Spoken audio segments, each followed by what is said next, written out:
The Know Your Gear podcast.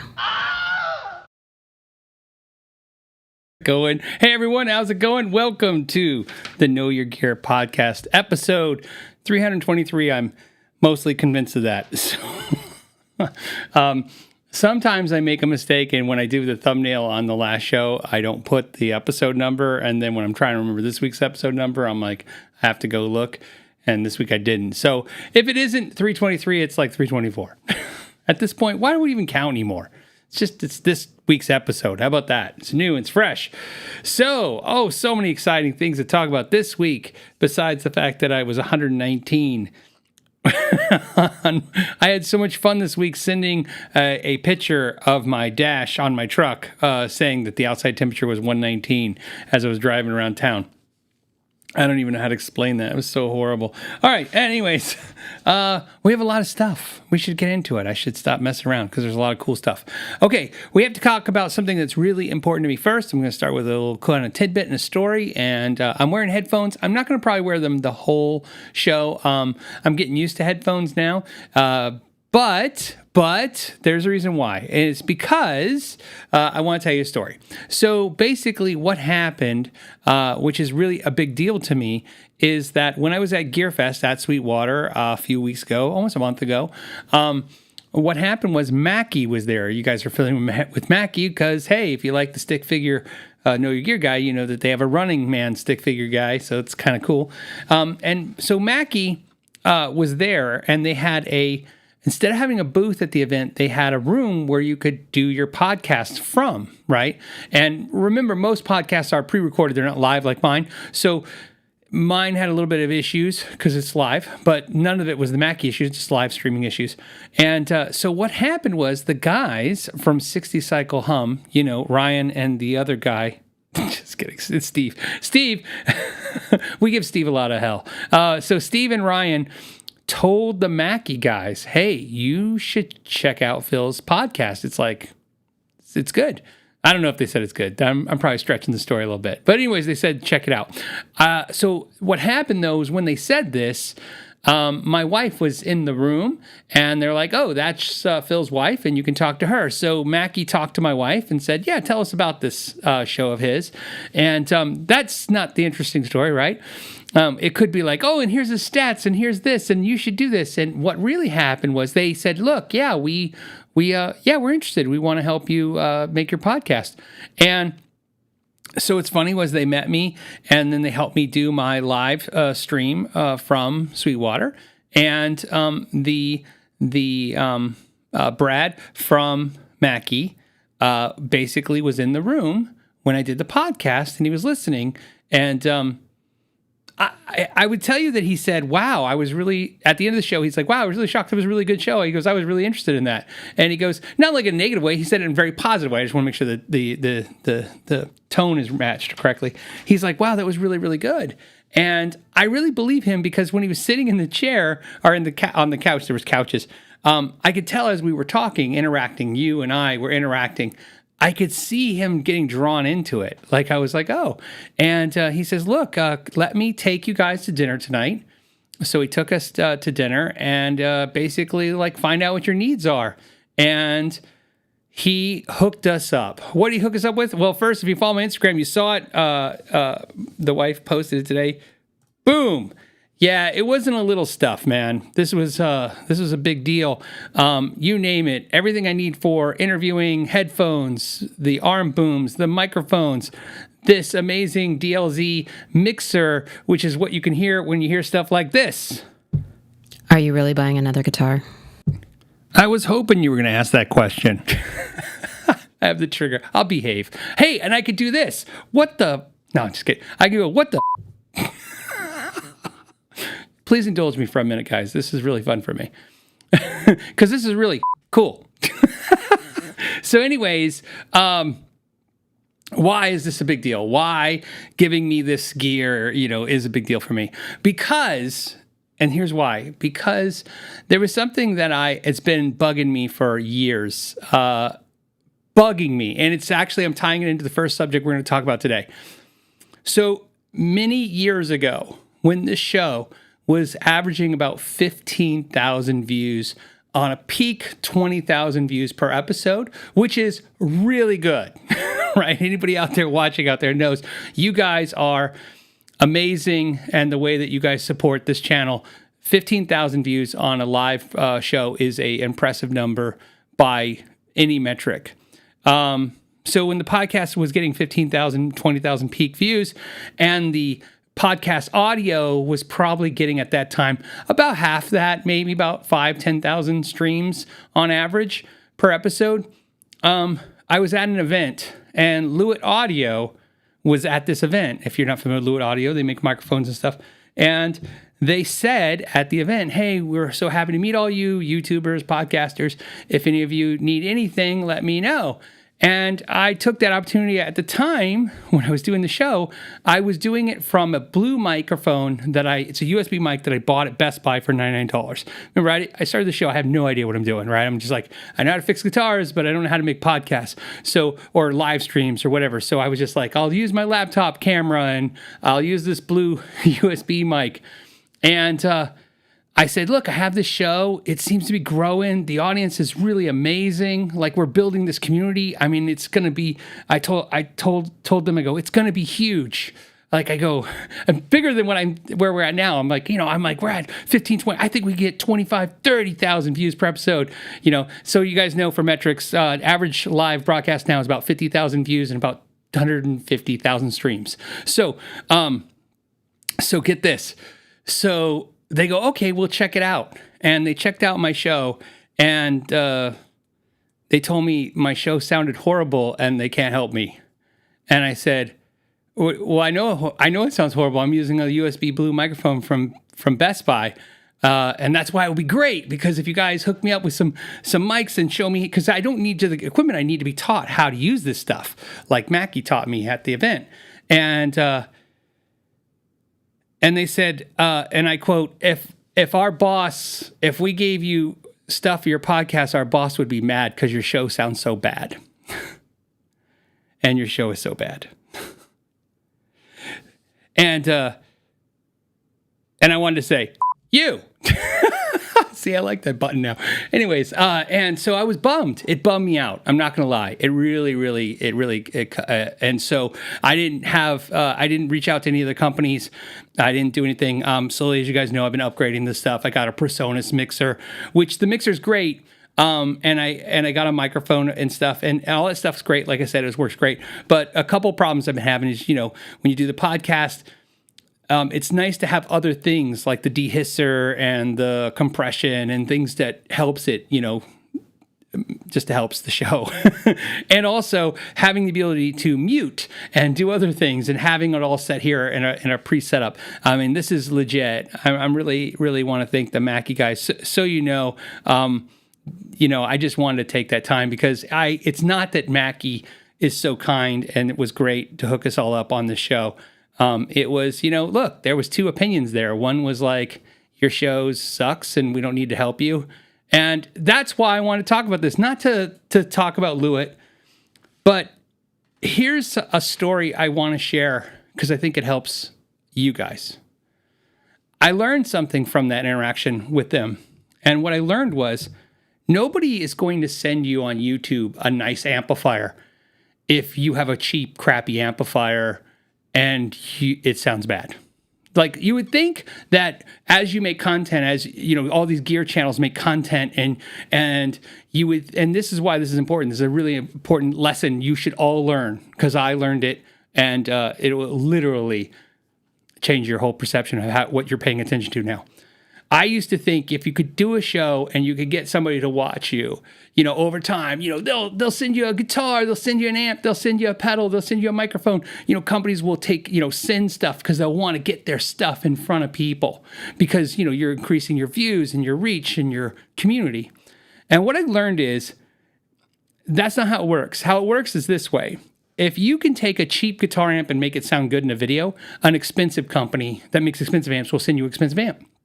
If you can make a cheap guitar sound good, then a company that makes expensive guitars will send it to you. In other words, the trick is There is nobody that believes in their gear that I've learned to the level of, if we send this person quality gear, the sound will improve.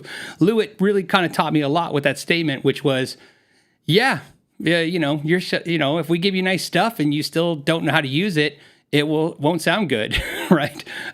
Their crime wasn't, obviously they have their prerogative, but to me, their failure in that interaction was they could have taught me. You know what I mean? They could have taught me. Mackie taught me how to use this thing. I didn't even know how to turn this stupid thing on. It looks like a space station. I mean, look at this thing. It's pretty crazy, right? However, it's way easier to use than you think because it's all touchscreen. It's really cool. And I get to use recordings now of Mrs. McKnight. This is Mrs. McKnight saying this to me all the time. Are you really buying another guitar? And by the way, she could do this too. The Know Your Gear podcast. By the way, because I made her do that. It was good. So like I said, so the story is not just about this gear. It's about all gear and, paying attention to that. And for those of you guys that are out there, this tells you a lot, right? There's a reason why companies sponsor an artist.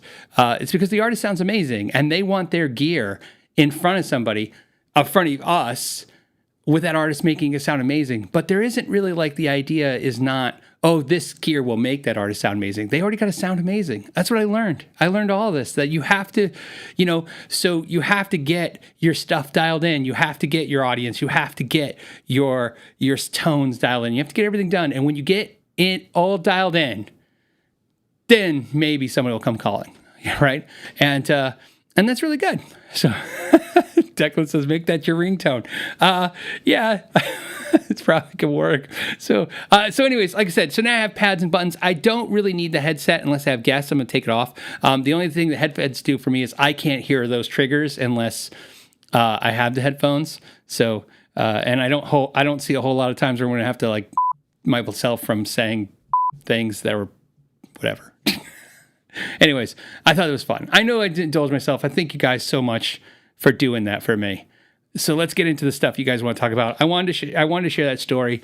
Like I said, I am super flattered, and I think if you could tell, I'm like a kid in a candy store. It was really cool because, and then just last thing to say, I think as a gear aficionado, I don't know what you call myself, as a repair tech, as an industry person, whatever. I think I understand, and I've been able to get companies like, hey, yeah, of course, we'll send a guitar out to you or a pedal or an amp to get it on your channel to get in front of these viewers.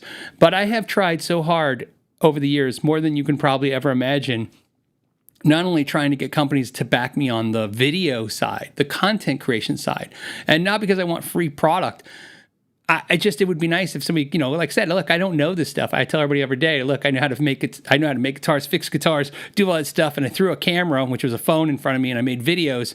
And then you realize over time, the skill set has to be equalized. Your ability to make content has to be equal to your ability to do the thing that you're doing, as is the content. So, Mackie, thank you so much. I'm going to take the headphones off mostly because it's loud, or not loud, it's hot inside the room.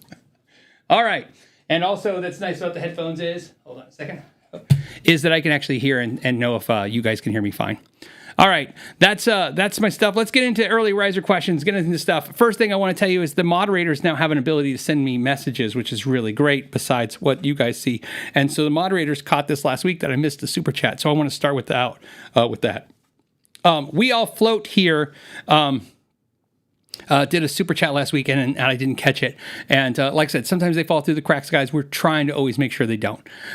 He says, wiring an Ibanez with Black Winters, which are Seymour Duncan Black Winters, as I watch, 2 humbuckers, 1 volume, 5-way switch, coil split. Any ideas for a diagram? The one from Seymour Duncan has no signal on 2, 4, and 5.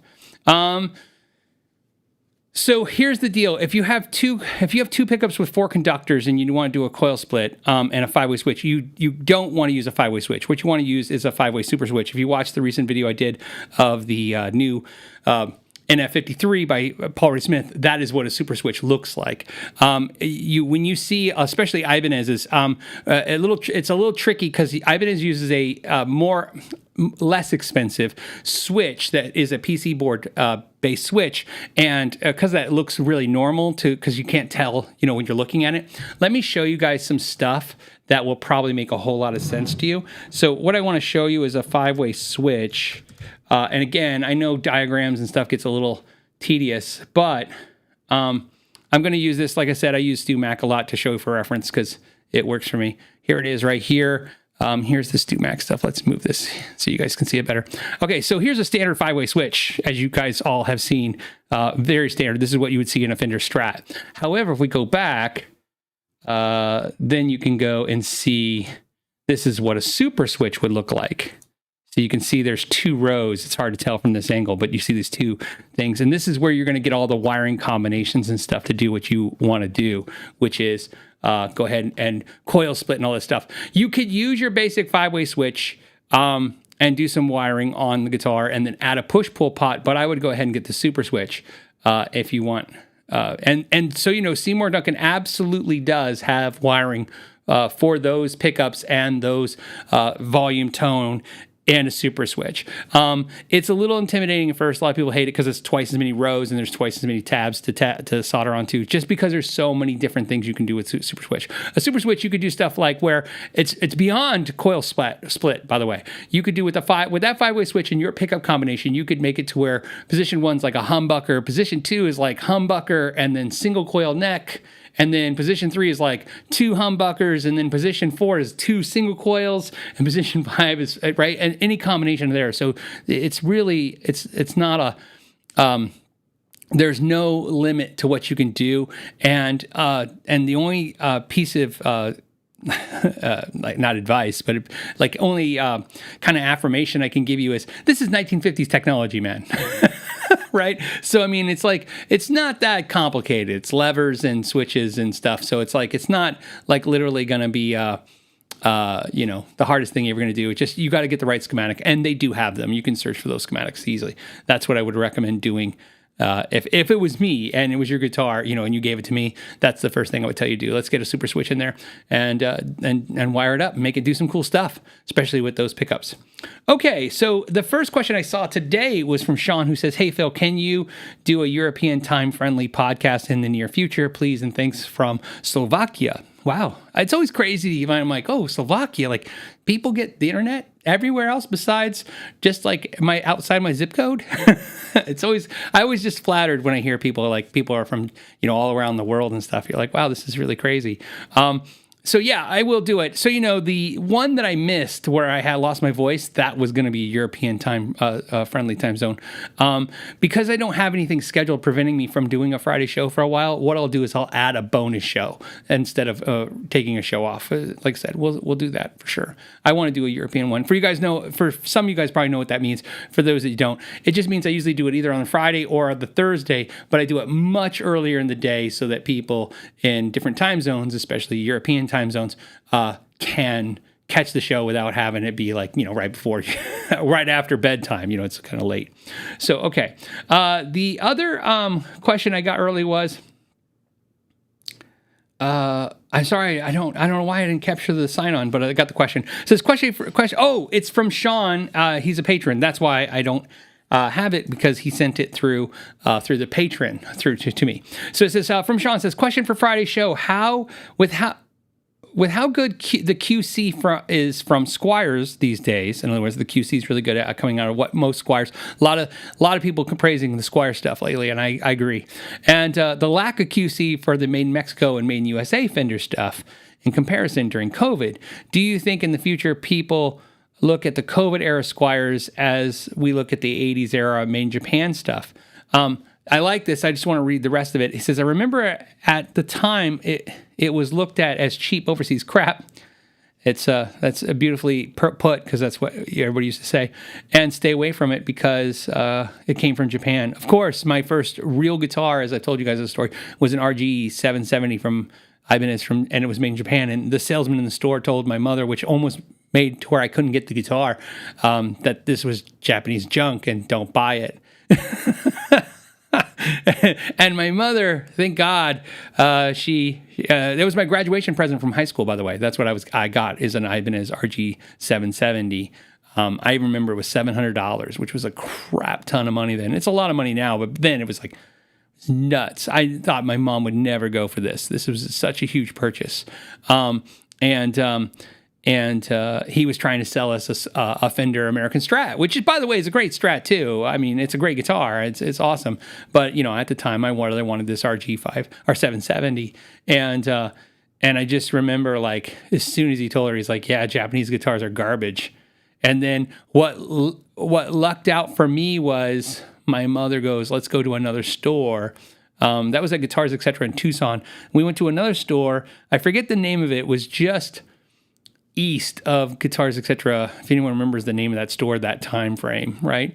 And we went in there, and the salesman was in there, and my mother, who just says to him out of nowhere, she's like, because they had an RG 770 in blue, the one at Guitars Etc. was red, and she didn't say anything to him. She didn't, let him know what was up.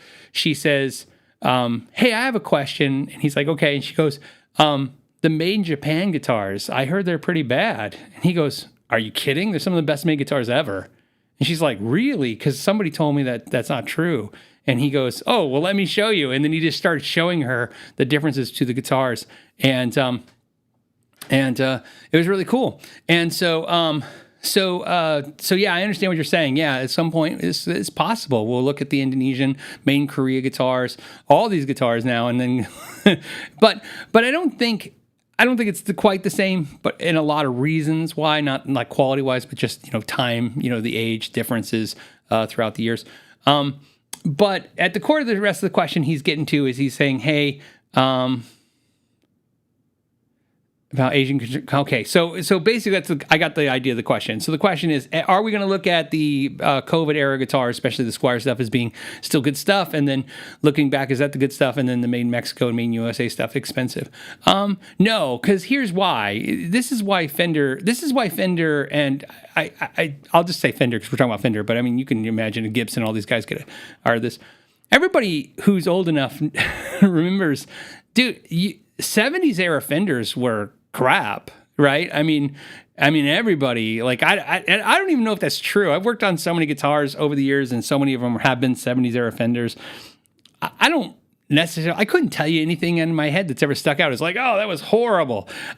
Yeah, I get it. A lot of people don't like the three screw necks versus the 4-screw, and there's some reasons to that, although it had a micro tilt, and that was kind of cool. But ultimately, I used to regurgitate way back in the day, this is 20 years ago, what everybody did, which is 70s era. Oh, I'm looking at a 70s era Strat, and they're like, that's junk. And just, you would say that because that's what everybody said. Now they're highly collectible and expensive. Is that because everybody was wrong and they weren't junk? Or is that because, the 60s and 50s stuff just got so crazy priced? Because in my opinion, like I said, not knowing anything about cars, I noticed it happens in the car industry too, right? The cars that were junk, all of a sudden when the cars before them that weren't junk get so crazy priced that only the richest people can own them, all of a sudden they're good now. So I don't think anything is going to hinder the made in the USA Fender legacy, sadly enough, right? It'll always be collectible to somebody. And I get told this a lot. I get told like, well, but what about when millennials grow up and they're not going to care about this? I'm a Gen Z, so let me explain this from a Gen Z perspective. I grew up thinking everything that was from the 50s and 60s was crap. That's exactly what pretty much all Gen Z generation in high school thought. All the new guitars were great and all the old stuff was crap. And if you would have told me back then that one day I would want a 50s era Les Paul, I would laugh at you. I'd be like, that's the dumbest thing ever. Those guitars suck. The neck's chunky, they're heavy, they look stupid, right? So it's weird to me. It's like, and I'm going to say this because I hate this language that we all use now, this boomer, Gen Z, millennial stuff. But I think it's, in this point, it's a descriptive, okay? In my opinion, for whatever it's worth, everyone becomes a boomer at some point. Everyone gets to an age where all of a sudden classic anything is the thing they want, right? So if you're telling me that a 16-year-old kid right now, I'm just using that, which is not a millennial, of course, right? That's Gen X, right? No, I'm Gen X. They're Gen Z, right? See how stupid all this is? Okay, so anyways, my point is, the point is, I think 16-year-olds are going to want a 59 Les Paul one day. Because I think that's just the evolution of all this stuff. Just like classic cars. Classic stuff doesn't go away. And classic songs don't go away. And classic things don't go away. So I think to answer your question, Sean, when we look back even at the COVID era stuff, even though for a while we'll be concerned about the quality that came out of COVID era instruments because everybody was obviously... the staffing was low, the demand was high, and there was supply chain issues.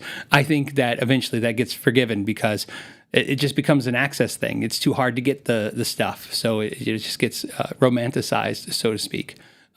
So that's just my opinion. It doesn't mean anything, but watching it now, it's interesting to me to see how many people who are in the age group that didn't care about vintage guitars now care about them, or this kind of classic vintage 60s era, 50s era stuff.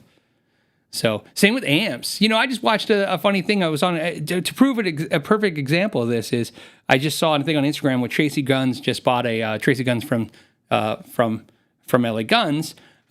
He posted on Instagram that he just got this like old Gibson amp with a tremolo, and I don't know if it was solid state or tube. I just saw the picture. And I remember thinking, like, see, that's a perfect example, right? Here's a guy who was definitely the 80s rock scene. He was definitely playing 80s rock amps, 80s rock guitars. He's an 80s rock guy. And here he is now pining over these old style, kind of kitschy, strange Gibson amps. And I think that's the evolution of it. I think this, as you become older and you have more disposable income, you obviously you get all nostalgic and you get into all the cool old stuff, and it happens from all the way at the beginning forward, and there's no stopping points. Bonkers says new stuff is way better. I agree. I absolutely agree. I get killed all the time for saying this. I really believe. I'm sorry. I hate saying this because I feel like I'm always pissing in somebody's Kool-Aid, but absolutely agree. I like newer Friedman amps over old vintage Marshalls. When people tell me how they're great, I plug into them and I go, I've owned all this vintage gear and I buy it because of the same reason.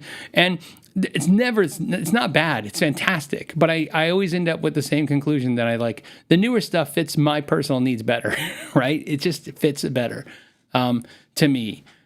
So same with guitars. I just think guitars have gotten better and better and better. And there is something about classic cool guitars, and there's a vibe and there's a mojo, and all those things are cool. But when people argue the quality aspect, it's really tough for me to quantify that with anything other than what people believe. Does it make sense? I believe the 50s guitar is just better than our 50s recreated custom shop Fender, and therefore it's better. But if you give them to me to work on as repairing wise, vintage stuff sucks. It just sucks to work on because it's old and it's falling apart. So there you go. Michael Nielsen said, I prefer my B100 over my 1959 Super Lead, even when doing classic tones. I agree. And again, it's not because that stuff's bad. I think you probably, obviously, Michael, absolutely agree. And Michael's actually, Michael, if you guys aren't familiar with Michael Nielsen's channel, you should be, because it's amazing. It's Michael Nielsen now, but it's also Big Hairy Guitar. So either way you look at it, you'll find it on YouTube. Fantastic channel. He's an amazing artist, player, performer, artist, producer, but obviously he's super, super talented at playing, and he's got great videos. That all being said, he's really good at effectively getting a great tone out of something, but more importantly, he's the type of mentality that I kind of trust more so. He's just trying to get a result. He's like, I just need a good tone out of something, and I need to use it and record with it. And I find that people that are focused on practicality, in other words, I need this to do a thing, tend to always kind of go, yeah, exactly what he said. Look, I can get a better tone out of this thing than an older thing, because the new thing is built on the shoulders of the old thing. It's everything we liked about the old thing, but all the problems we hated, they kind of get rid of. So, perfect example. 59 is, the Super Lead is a fantastic amp. I wish it wasn't as loud, and I wish it had a little bit more gain, and there you go. There's Friedman with that answer. So, And again, if you don't agree with anything I just said right now, totally understand, because it, again, doesn't make any of us wrong. It's just my thought process, and I'm sharing with you. So I always like when people get really burned about it. I'm like, look, it's not that I don't think you should get upset. Just understand that it's just how I work and how I do things. And I can totally tell you at the end of the day, it doesn't matter what anybody thinks. It matters what is effective for you to do and accomplish things, because you're trying to make music. Whatever it is that gets you inspired to make music. So, okay. Next subject. Should we go to next subject? Yeah, let's go ahead and do it. Next subject is some promotion stuff. I just want to let everybody know real quick. I mentioned we were doing a limited edition Black Ops kind of t-shirt, the Subdued t-shirt. I just want everybody to know, thank you so much. You guys bought a lot of shirts. We sold a lot, which is good. I'm super, super happy and pleased about that, as you would be. However, I just want to let you know, I think today's the last day if you want to get one. So they'll come back around. I just don't know when, but I'm just letting you guys know. And it's not so much I want to promote them, although it always helps the channel. It's most so I just know that if I don't say today's the last day, somebody next week will be like, hey, I want to get one. And I'm like, the campaign ended last week. So keep that in mind.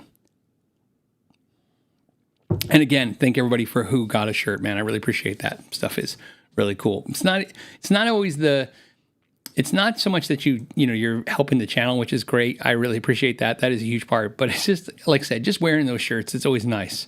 It's really good. It's I've said this before. I don't know why, I don't know why it's been difficult for the channel over the years to get guitar companies to really notice it. I feel like I'm always noticed more so by the viewers than the companies, which is great. But I found that the biggest thing that's ever put me on most companies' radars is that you guys wear the shirts and then they notice the shirts and then they're like, what's that? And it seems like it's the best way to promote the podcast and the show. It's a really strange thing, but I appreciate it as well. I'm trying to say. Okay. I'm going to say Mazit T. Mazidi? I don't know. 8667. Anyways, it says, what would a Duncan JB and a Texas specials? So a pair. Okay. So what he wants to do is he wants to take a Seymour Duncan JB pickup and a pair of Fender Texas specials. He says, would they pair together in a humbucker single Strat? Love the show. Thank you for saying that. They will, but you have to understand that most likely you're going to have to, I would just say the Seymour Duncan. So your Seymour Duncan on your Seymour Duncan JB, it's probably going to be a 4-conductor. There's more 4-conductors out there than 2-conductors of that pickup. If it's a 4-conductor, you're going to have a green and your bare wire are going to be ground. Your black is going to be hot, and your red and your white will be tied together unless you're going to coil split that. Okay. This is the important part. That is how Seymour Duncan. So basically, here's the easy part. You don't have to remember that because Seymour Duncan's going to have a schematic and it's going to say that. What you need to know is if you're putting a Seymour Duncan pickup with a Fender pickup, you want to switch the start and the end of the coil. In other words, the red wire. No, don't listen to me. The green wire, which is the ground on their schematic, will be hot and the black wire will be ground. If you can't remember any of that, don't worry. Just remember whatever the schematic says to put to the ground and put to the hot, flip those. If you don't do it and you put in the guitar, it's okay. If the guitar sounds weird and like this, because it's going to sound like this, a little nasal, maybe you want that because that's out of phase and that's a sound people like sometimes. Then you're fine. But if you don't like that sound and you hear that, go ahead and desolder those 2 wires and swap them. Okay? You don't have to do it on the Seymour Duncan. You can do it on the 2 Fender pickups. You can just take the white and the black wires and swap them. So make white ground and black hot. But the reason I say do the humbucker is because that's one pickup you have to do. But you have to do it that way because Seymour Duncan uses a different start and end point on their coil. They're reversed. That doesn't make sense. I hope that makes sense. But sound-wise, which I think is what you're more after, how are they going to sound? I think they're going to sound great. Texas Specials, I think, sound great, and they're going to sound great with that JB. I like the JB, as I've said before. The JB is one of my favorite pickups, which is what I ended up putting in that Schecter. I think I told you guys that. JB is one of my favorite pickups out there of all time. It's I find, obviously, I think it's the number one selling Seymour Duncan pickup or something like that, or close to it, and so that just tells you that a lot of people like it as well as me. But I find it's a lot of people like to pick on that pickup a lot and say, "Oh, I hate that pickup" and stuff. And there's a lot of justifiable reasons for that, and I understand. But to me, it's just it's a great modern pickup. Like this, to me, it's the Super Distortion from DiMarzio and the JB from Seymour Duncan. And what I like about those two pickups is, they're more modern take, more aggressive sounding pickups, but the JB is definitely more punch and low end, and the Super Distortion's more cut, right? And mids is how I like to kind of think of those two pickups. So I lean to those for that reason. Little weird thing. I like those two pickups. And anytime I'm trying to go for a modern sound, those are two go-to pickups for me. And I will tell you absolutely, without a doubt, that if I put a JB in something and I don't like it, I just put a Super Distortion in it. And if I put a super Distortion in something and I don't like it, I just put the JB. I found that those two pickups, whatever it is you don't like about one, just swap those two pickups, and it'll fix. So, okay, let's see. Ones and zeros says the Nags is out of the corner. Yay. Was that you last week that asked me if I still have it? That's why it's out of the corner. It was in a case. I tend to not put my guitars in cases. It's not a thing. As you guys know, I try not to keep very many cases at all. The only time I keep cases is if it's super specific to the guitar. And that guitar was cased because I was playing other stuff, and I thought, I should pull it from rotation, right? That's essentially how that works. It's like, okay. So a lot of people always ask me, like, hey, do you stage all the guitars for all the shows? And it's not really like that. What it is I have another wall of guitars. I have different spaces where the guitars go, and I use, when I put one, I take one, I'm always using them. Like I said, I actually use them. There's a ton of reasons why. One, I like to do it, but two, I usually can find some good excuse for a work issue to have it. Like, I got to check this amp. I need to use this guitar and that guitar. So, but yeah, if it was you, I'm sorry, I can't remember last week, but if it was you, it's whoever mentioned it last week. If I still had it, I thought, I should pull it out and let everybody know. So,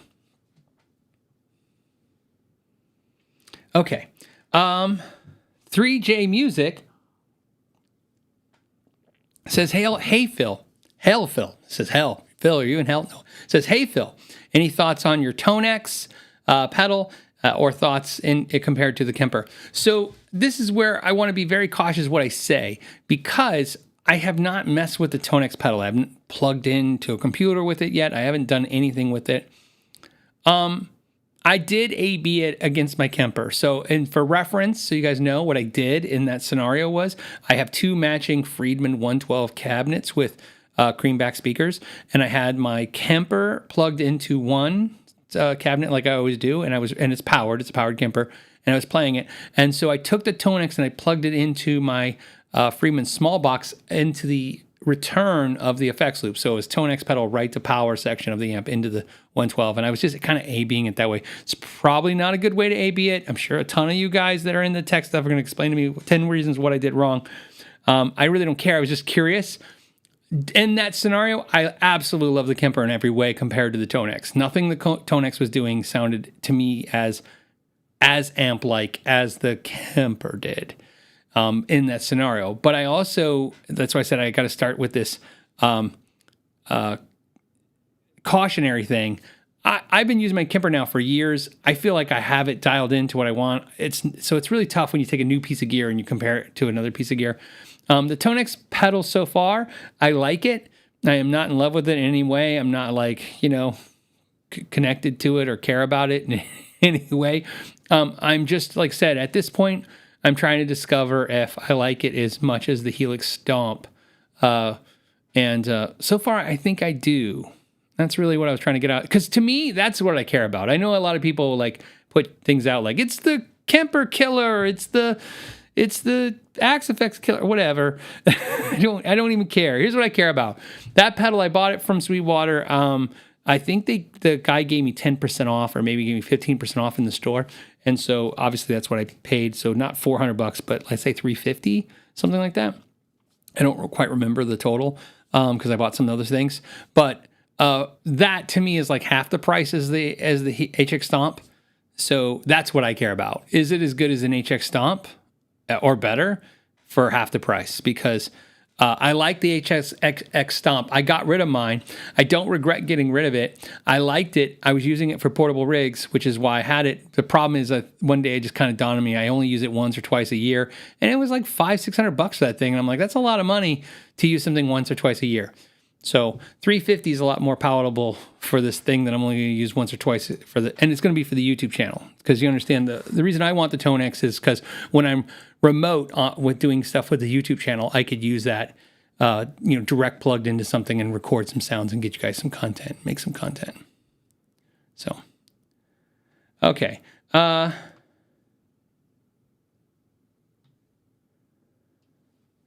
Okay. I'm saying a lot. The name is the 59 Sound. I'm like, what is this? What is he asking? Okay. The 59 Sound says, hey, Phil, Dave Friedman told Peach Guitars in a recent video that he was considering making a Princeton-inspired amp with a 12-inch speaker. Do you think a modded Princeton is an underserved market? I don't think it is. It doesn't really come across to me. I mean, keep in mind, like Friedman's are built at Boutique Amps Distribution, and Boutique also makes Morgan amps, and Morgan makes a Princeton. I don't know if it's modded. I don't know what that means. Like, I don't know what cause I know what modded means, but I don't know what in the reference. Modded to what? It's more gain. Modded so it doesn't gain up fast enough. Modded so it does what? Right? So I don't know. I really love my Princeton, as you guys know, and I've said this before. I have the 68 reissue. I don't love the 68 reissue better than anything else. I just like my 68 reissue. Okay. That amp has been with me for a long time. I really like that amp. I've played other 68 reissue amps that are also very mass produced like mine. And for some reason, there's just something about mine I really, really like. I just go to it all the time. So that's why I use that amp a lot.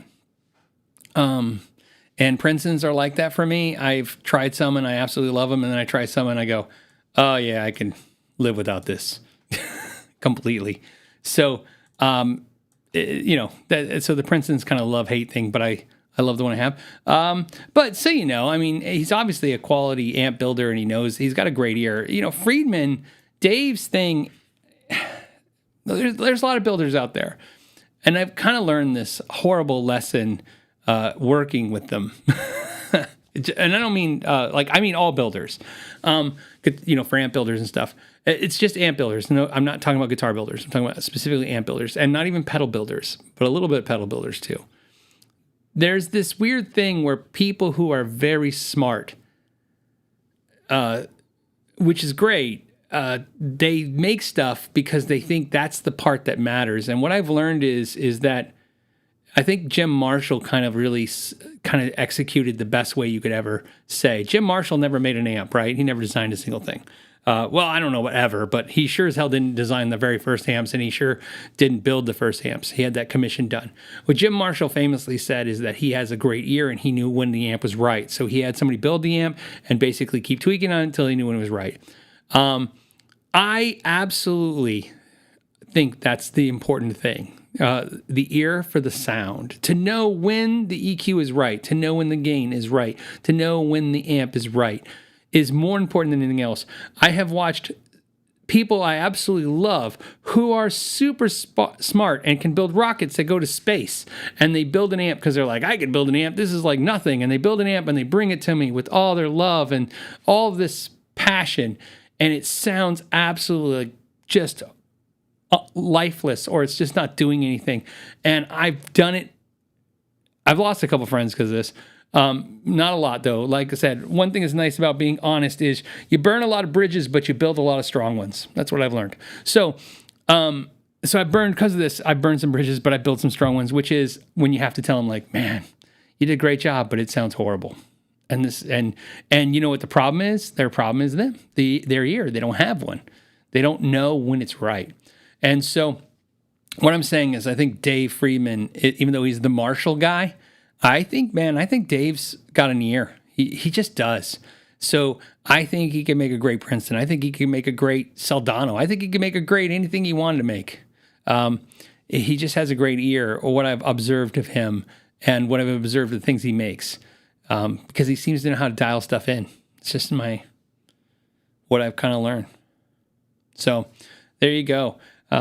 And that's a good lesson because, like I said, what's nice about this conversation is I'm sure a lot of you guys are like, look, there's a lot of electrical engineers and they're really smart guys. And in fact, so you know, almost everyone I've told you the story about who built an amp is an electrical engineer. And that's why they do it. They're like, hey, you know, obviously I can read this schematic, I can build this amp. This is like nothing compared to what I do in my day job, usually what they tell me. And then they build an amp and sometimes it's just not there. And you play it and you're like, man, I'm sure it's going to last forever. And if that was the only thing that mattered in an amplifier, I'd be happy. But the sound has to be right. And the sound is definitely more than the ability to build it. It's the ability to know, just like cooking, when to stop putting seasoning on it, when to add seasoning, when to do, you know, right? When to do more, when to do less. So I think he'll do great. But I also think Morgan has one. So, or at least I you know, Morgan has a Princeton.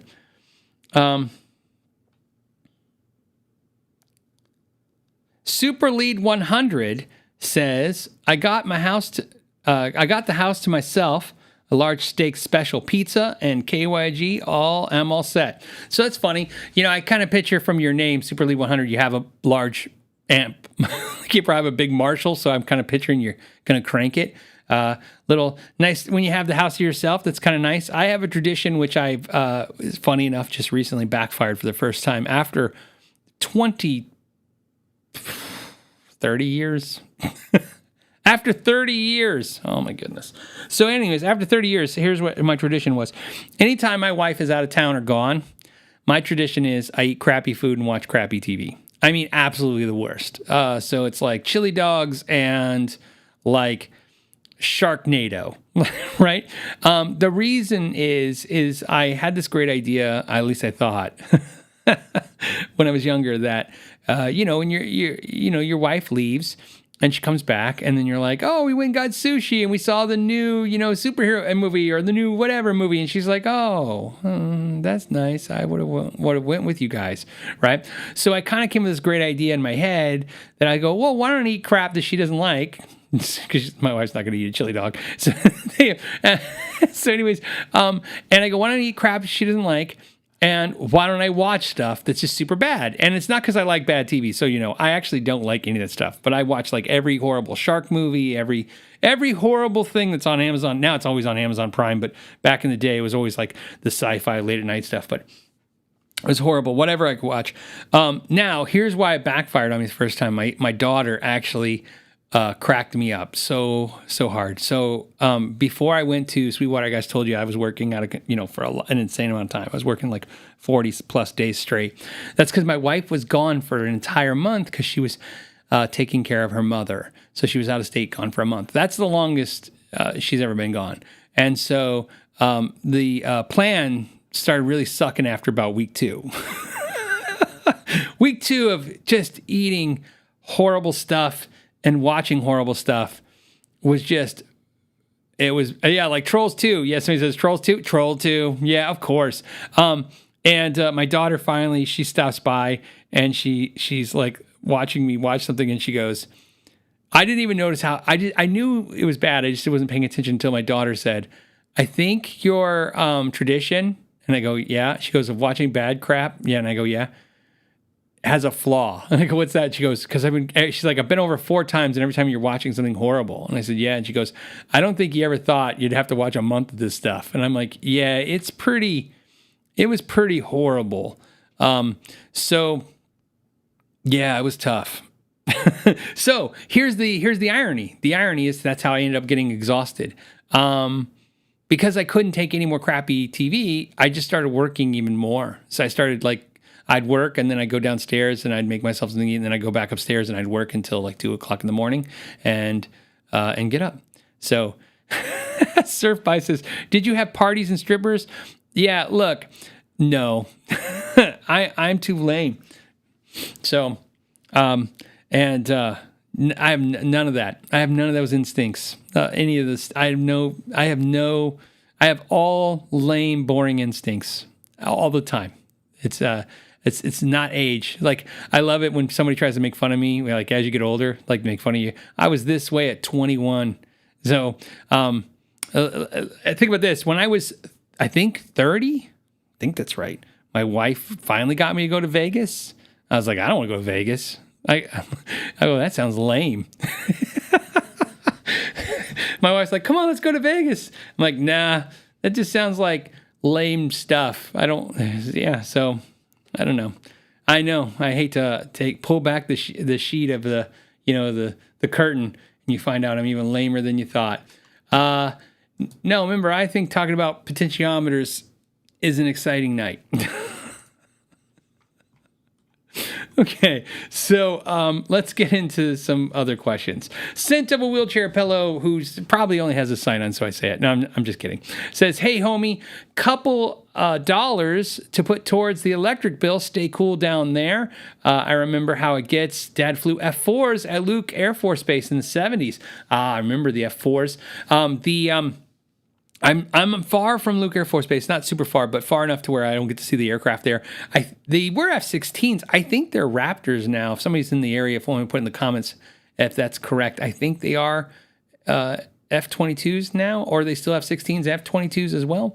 I don't know, but I grew up in Tucson, Arizona when I was a kid, so to us it was A-10s, and it still is A-10s. And I remember it was actually depressing. Even my wife says this, that for years when we first moved to Phoenix, which is a long time ago, we just miss not seeing the A-10s every day. There's something oddly comforting about fighter planes flying over all the time. Some of you guys are probably going to, what? And I'm like, but it's true. If you grew up next to an Air Force base, there's just something, like I said, comforting about it. Not like a safety comfort, just comfort. I don't know. You just see them and you're just used to it. It's like a thing. So there you go.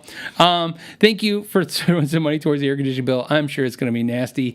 The funny thing is, my wife, she was been working really hard last year to get our electric bill down, and she did all this stuff to the house that was not super expensive, but a little pricey. Got our electric bill down, and then just in time, literally the month before, they raised the rates, so now my electric bill's back to what it was. So we never actually saved any. Well, we did save money, but you get the idea. But it's expensive, man. Electricity. Juan says, hey, Phil, I bought an Ibanez S970CW with 2 bare knuckles, emerald humbuckers. Can you recommend a middle single coil pickup? I would go with the bare knuckle single coil pickup. I always believe that you don't have to stay within brand with pickups, but as someone who's made a lot of pickups, I can tell you that a lot of times, again, I told you, just like earlier about the comments about voicing things and hearing the tones and stuff, you got to understand pickup makers are the same way as anyone else. They just know what's the appropriate why. So they're going to probably make a pickup that just really balances with those pickups really well. It says, you're looking for rock blues cleans. It won't really matter because here's the deal. On that guitar, you're almost going to never be on that center pickup. You're going to be using that center pickup for the position 2 and 4 Fender tones, right? So my guess that you're going to wire that guitar so that it's exactly what we were talking about earlier. So you would have it to where your humbucker, when you go to position 2, it's going to be the single coil in the middle and then the single coil on the bridge. Position 3 will be the single coil in the center, which you will use very rarely, I'm sure, but sometimes. And then position 4 will be, again, the 2 single coils, the coil split humbucker, and then that pickup. So it's never going to be really laying on the middle coil's tone. In other words, you're not really worried about it. A lot of times I will recommend that if you do not use the single coil solely, if you're not in the middle position a hefty amount of time, I would leave whatever's in there. Don't worry about it. A lot of people worry because they're like, oh, the other pickups are upgraded. I got to upgrade the other pickup. That's not true. Remember, most of the time you're in a blended position, and if it sounds good, it is good, and just leave it alone. So I would stick with that. So that's just my thought on that. Okay. Oh, cool. We're all coming up in the hour. I want to share something with you guys. I want to share a product with you, and there's a reason why I want to share it with you. I'm going to do a video. I have a video coming soon, and RJ Rinquillo just did a video of it. It was really cool. So my buddy Cole, who owns Blackmountain Picks, you guys are familiar with the story. He started the thumb pick with a spring. He's a guitar teacher. He lives in Canada. in 2020, literally at the NAMM show right before COVID. I met him. I was really enthralled with his pickups. I did a video about him. I talked about him. You guys bought a crap ton of them and started on a journey. And now he's a full-time entrepreneur making all kinds of products. You've seen his slides and all this stuff. And of course, anytime he sends me anything, I want to promote it. Because I like him. I mean, I can honestly say he's a friend. I literally send him Christmas gifts. so that's, that's just, we're there. So he came out with a new pick, and I want to share it because I'm going to do the video, but I just want to share with you guys first. I put a link to it down below. And because I think, to be honest with you, in the video, I don't know how to really demonstrate the pick more so than just talk about it. So I just want to give you guys a heads up, something cool. So what he did is he did this. Some of you guys are maybe seeing it. This looks really cool, right? This is a pick that has 3 different sides and 3 different thicknesses because it is 3 different picks. I'll do even closer so you guys see that. Look at that. That's how they do it on YouTube, right? They put their hand behind it so it focuses.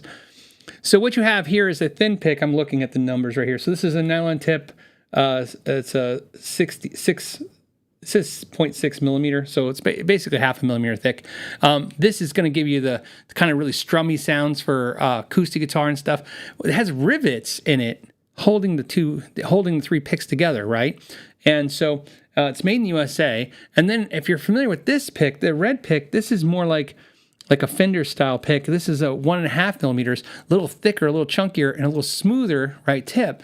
And so if you want to do something a little bit more traditional, maybe like we're going to squeal and just play like a regular guitar.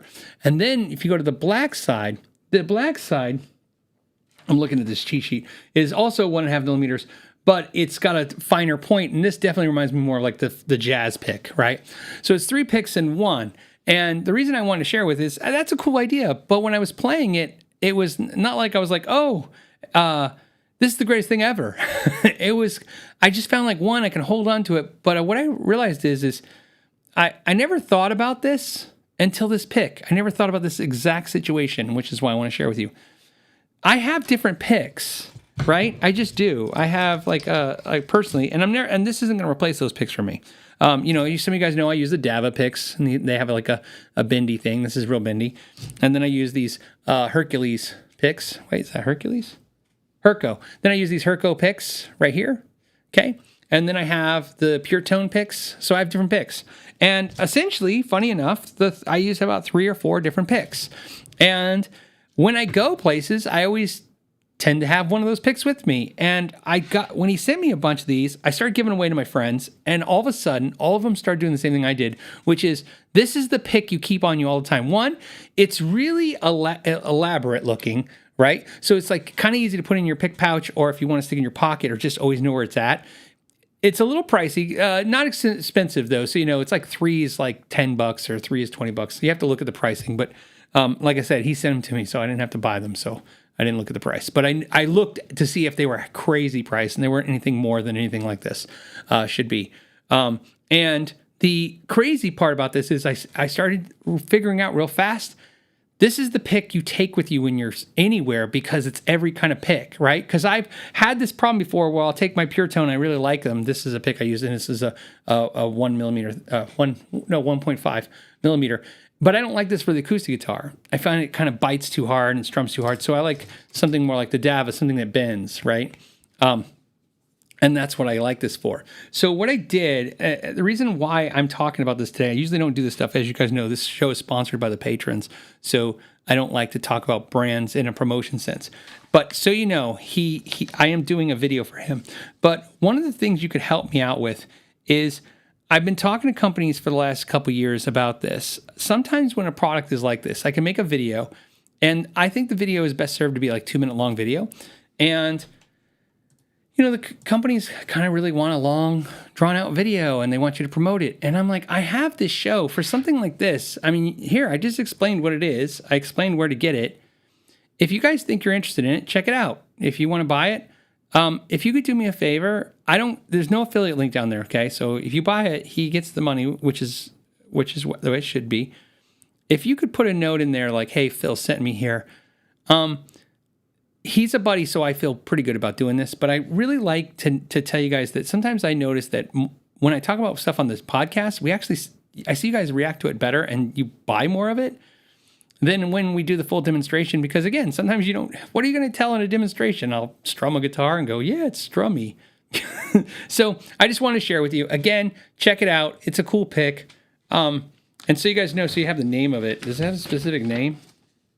The coolest pick ever. No, it just says Blackmountain Picks. I know it has a name.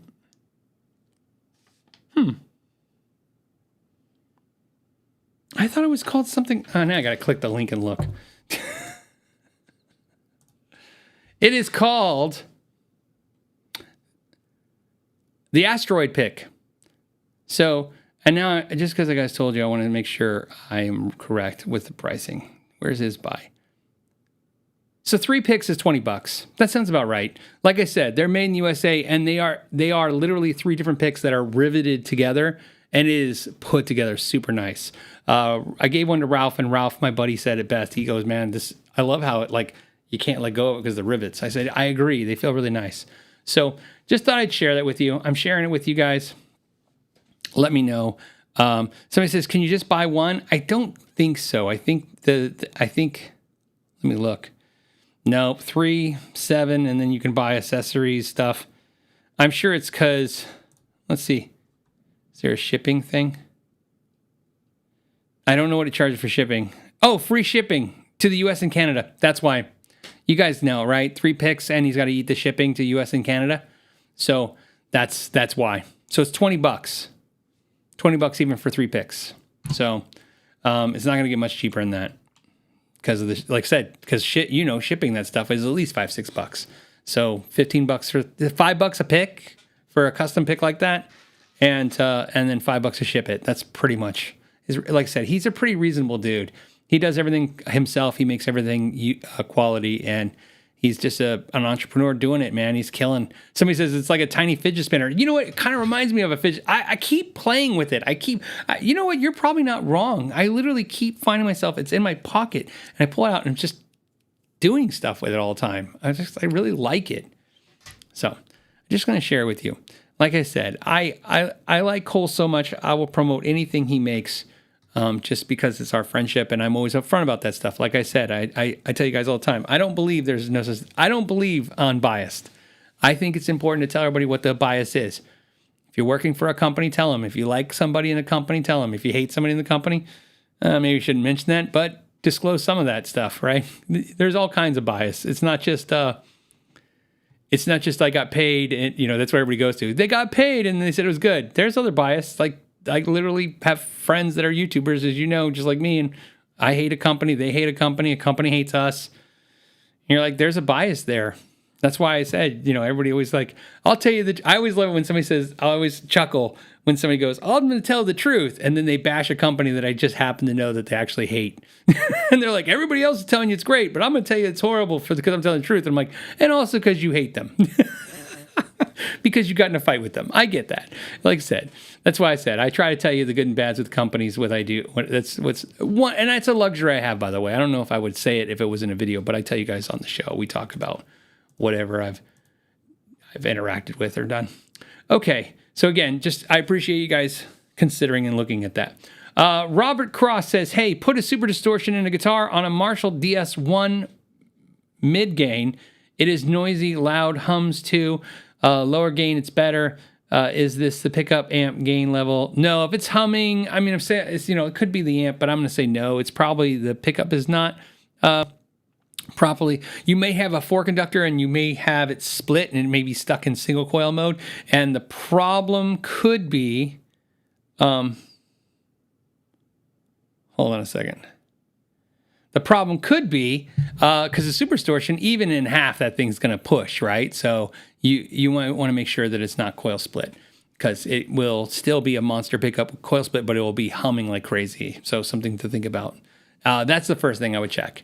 Then after that, it could be a ton of other problems too. And somebody's probably going to put in the comments the other problems it is. But right now, I go for the jugular on what I think the easiest force problem is going to be. And once you solve that, then you can worry about what next issue could be, whether it's shielding or other things that's causing the issue. Are you too close to your amp? So those are all things you have to look at too. Make sure the cavity, the property is shielded. Make sure you're not standing too close. Look, that small amp like that, you might be too close. Just because it's a 1 watt amp doesn't mean the transformers are not going to pick up the noise of the guitar and stuff. You got to stay pretty far from your amps.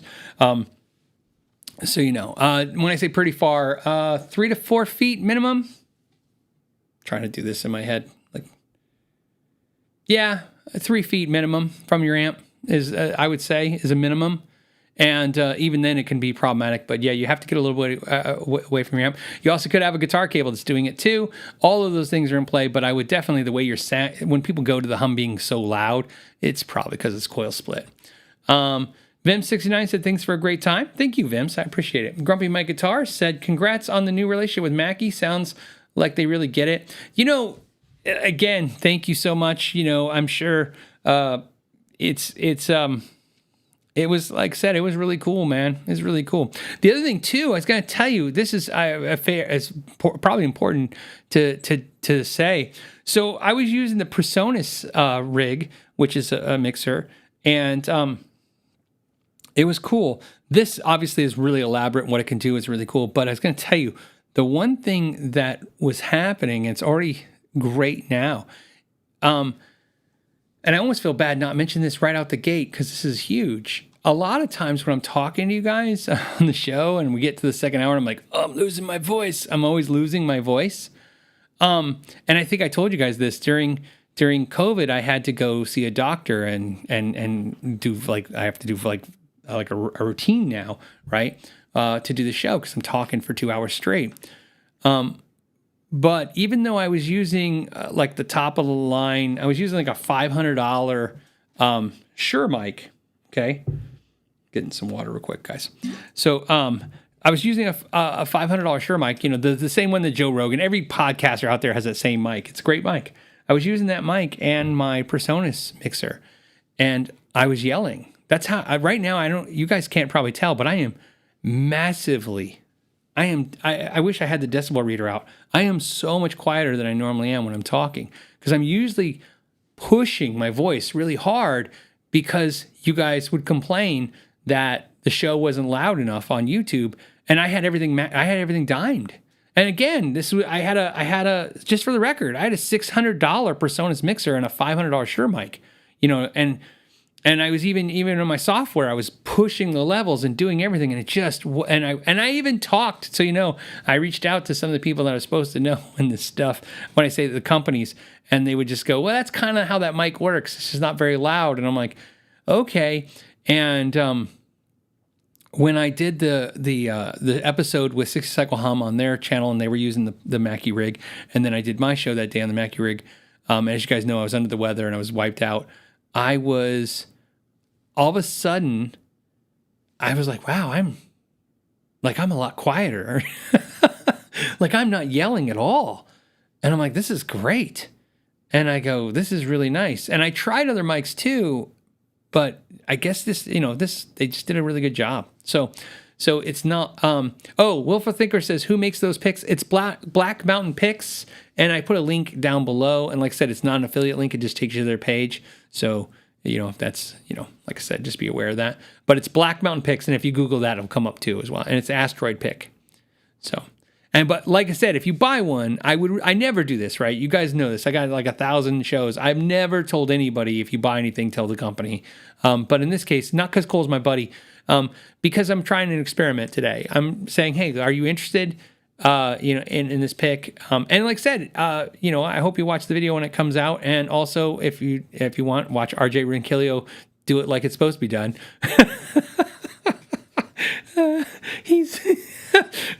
I hate doing videos after RJ. It's the worst. It's the worst.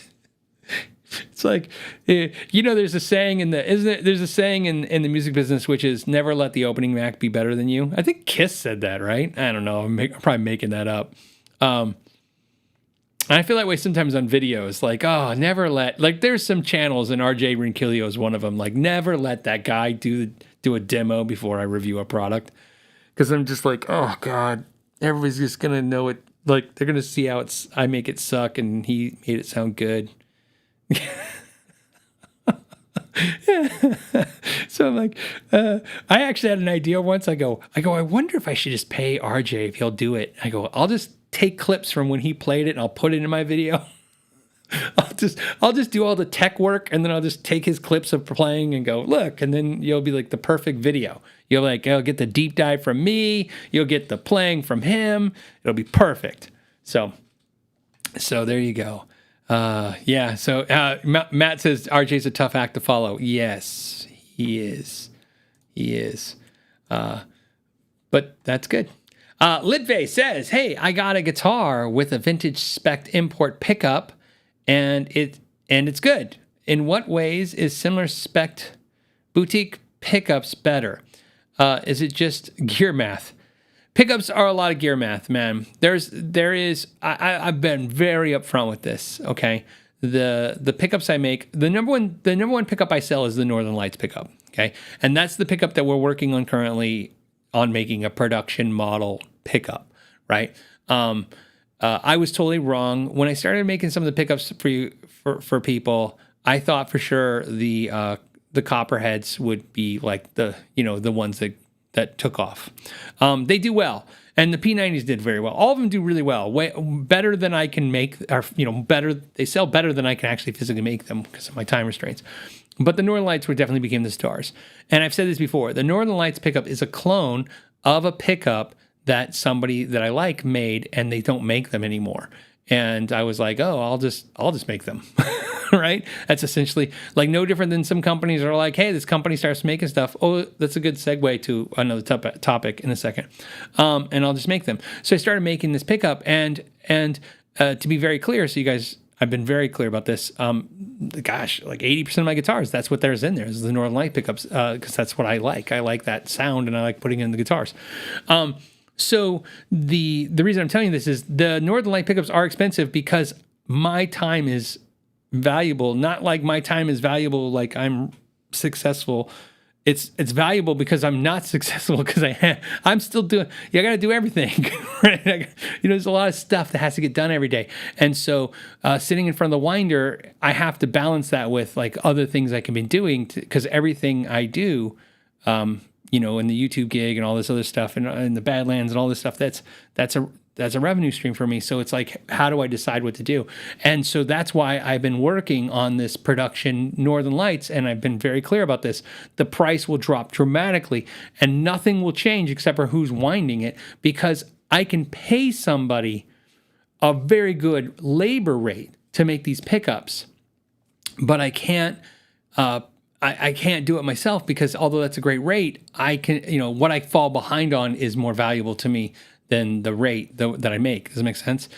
And so, I don't want you to be confused that it's like, oh, I'm worth way more money than that. It's not. It's because, again, the money aspect's not the problem. It's the physical. Like, I just don't have the time to give. So to answer your question about boutique pickups, no, boutique pickups, like I always say, boutique anything, pedals that are made by builders, there is the component breakdown, which is how much are the components to make a pickup.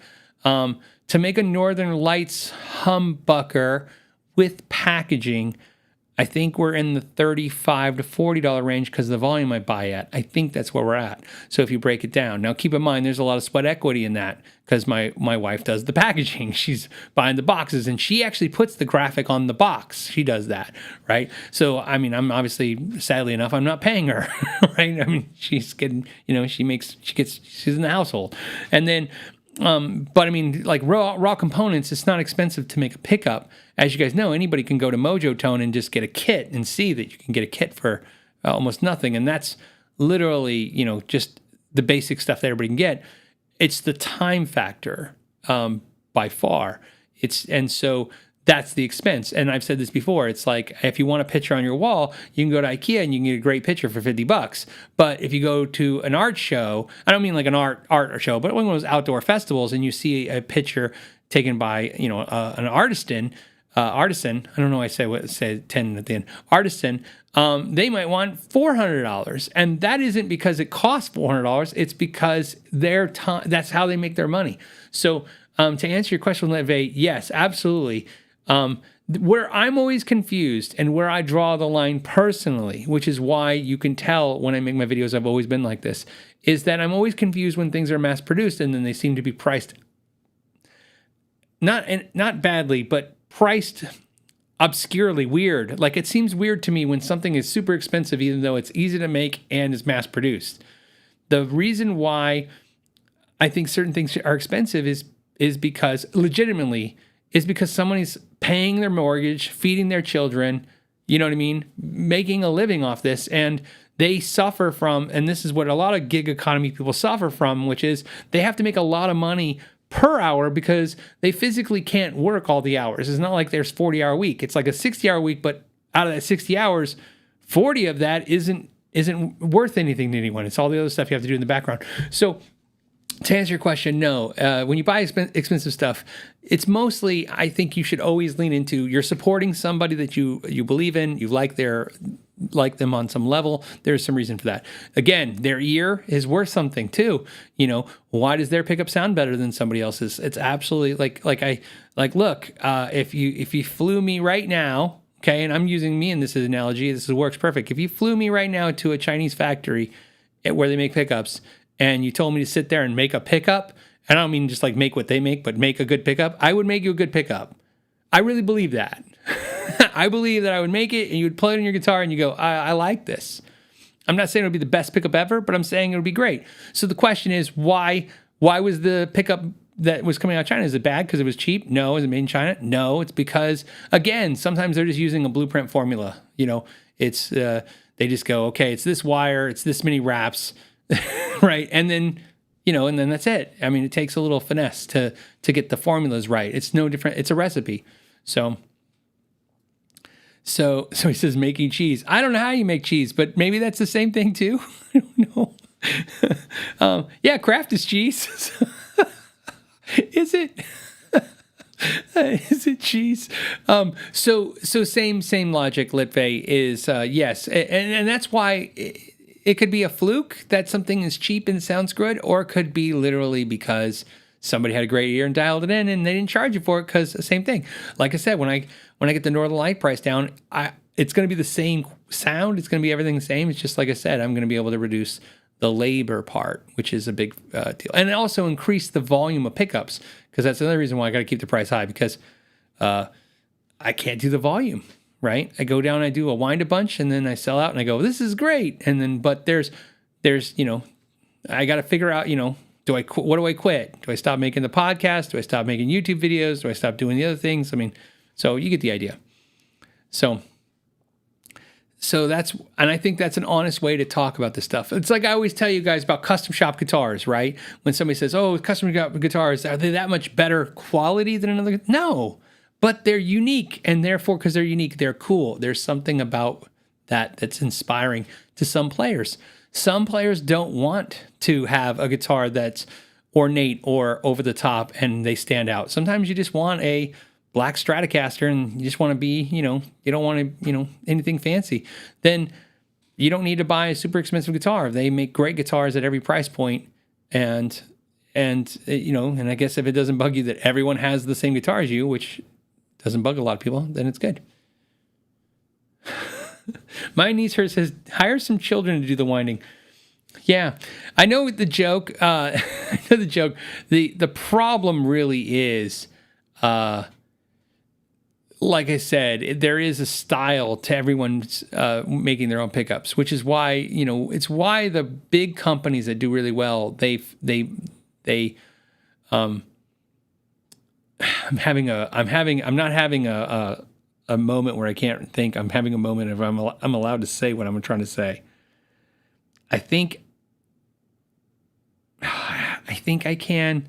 I kind of feel, so I'm going to try to be vague with it. So DiMarzio pickups, they don't use mass winders. They don't, so a lot of companies, you can go to there and you can see, and they're winding like 6 pickups at a time.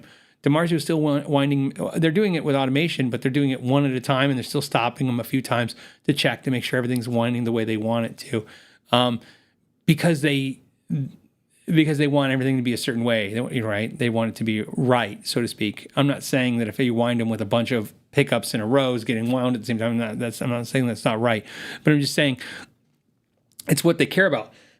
Excuse me, I should have muted right there. See, that would have been a perfect time to mute. I'll get used to the new machine. So so same thing with what I'm doing too, right? It's there's a way I want it done, and I don't want to change the formula. So TB Player says Bartolini ? I don't know how Bartolini makes his pickups. I don't know. I use his pickups in my basses. I have a couple of basses with Bartolinis. I love them. I've tried. I have that crazy collection of pickups, but I don't think I have a Bartolini guitar pickup. I've heard some Bartolini guitar pickups. Every time I've ever heard a Bartolini guitar pickup, it was in a jazz style guitar because it was always a customer's guitar that I was doing. Steven says scatterwound pickups done by hand takes skill. It takes, yes, but the skill that's important is the patience, right? And the meticulousness, right? Just being meticulous. Is that a word? Being meticulous. You just got to do it. So, and if you, it can't just be, I don't know, willy-nilly done. Although I've seen a lot of machines really mimic it really, really well. So if I had the idea to do that, I might go that route. But you could literally, I believe you could get a machine to do pretty much what the human's doing for the most part. So, okay. All right, hold on a second. I just want to grab some. Let's next subject. From David, says new guitar day, Epiphone / Les Paul list $1,000 and in store was $499 at GC. I can't believe I got it for half off. Check multiple stores and had the deal. Yeah, this is important, David. Thank you for bringing this up. This is last week I was talking about the market being a soft market, and I read a lot of you guys' response to that. A lot of really cool insights. Some of you guys really always have some interesting stuff to say, and some people just say some just informational type stuff, and it's really good. However, I was going to say there's a little bit more that's important to understand about this. Let me explain what happens as the market slows, okay? Because we talk about the boom, and then the boom, we're definitely out of the boom now, right? Some people have questioned that. Is it true? Is it not? We're definitely out of the boom. There's no question about that. Now, whether or not that's a bad market right now, that's for everybody else. If you want to figure that out on your own, figure it out on your own. But we're definitely out of the boom. I don't think there's any question about that. The volume shows us that. Now, and what I mean by volume, you can just see that in the amount of used product out there. Everybody is dumping product at this point. Now, here's what's going to happen next. That's important. And I think this is why I talk like this, and I want you guys, my community, to know this information. As the retailers I've been through this. This isn't like I'm just like guessing. I'm telling you how it went. Could I be wrong that it doesn't do this again? I could be wrong about it not doing it again, but this is how this is going to probably go. What's going to happen is the stores are inventory heavy right now, okay? And by the way, I'm not saying doom and gloom music stores are going to close. I don't think the market's going to get that bad in the guitar market aside from whatever happens in the world. So in other words, what I'm saying is we're not going to talk about the economy in any way. What we're going to talk about is whatever I'm talking about with the guitar market is relative. So in other words, this is where I think the guitar market goes, but more importantly, I'm not factoring the outside stuff yet. The inventory, the stores have inventory. They're what they call inventory rich. So they're sitting on inventory. And what's going to happen is the stores already have started slowing down orders to the manufacturers. We're not talking about used gear. We're staying focused on new gear because new gear is where the problem always happens. So you have all these dealers and they have inventory. And that should be fine. They just have to sell through the inventory. But the manufacturers, notoriously, as we all know, will not stop producing. They've already shown that when they don't slow down fast enough. They didn't slow down right after COVID, and they're barely slowing down now. They have slowed down because they have to. And so what they're going to do, and you're already seeing it, and therefore we have... I don't want to mess up your sign on. David just explained it. If you go to Guitar World today, they're talking about Musician's Friend selling some Jackson guitars and other guitars for 30-40% off. Remember, I've already told you that's the dealer margin. So they're like, yeah, they're dropping down the dealer margin. So that's a huge discount. Some of you guys don't think 20, 30% is a lot, but this industry lives on almost that entire margin, 20, 30%. So here's what's going to happen that's interesting. The manufacturers are going to want the dealers to order because they want to keep making stuff.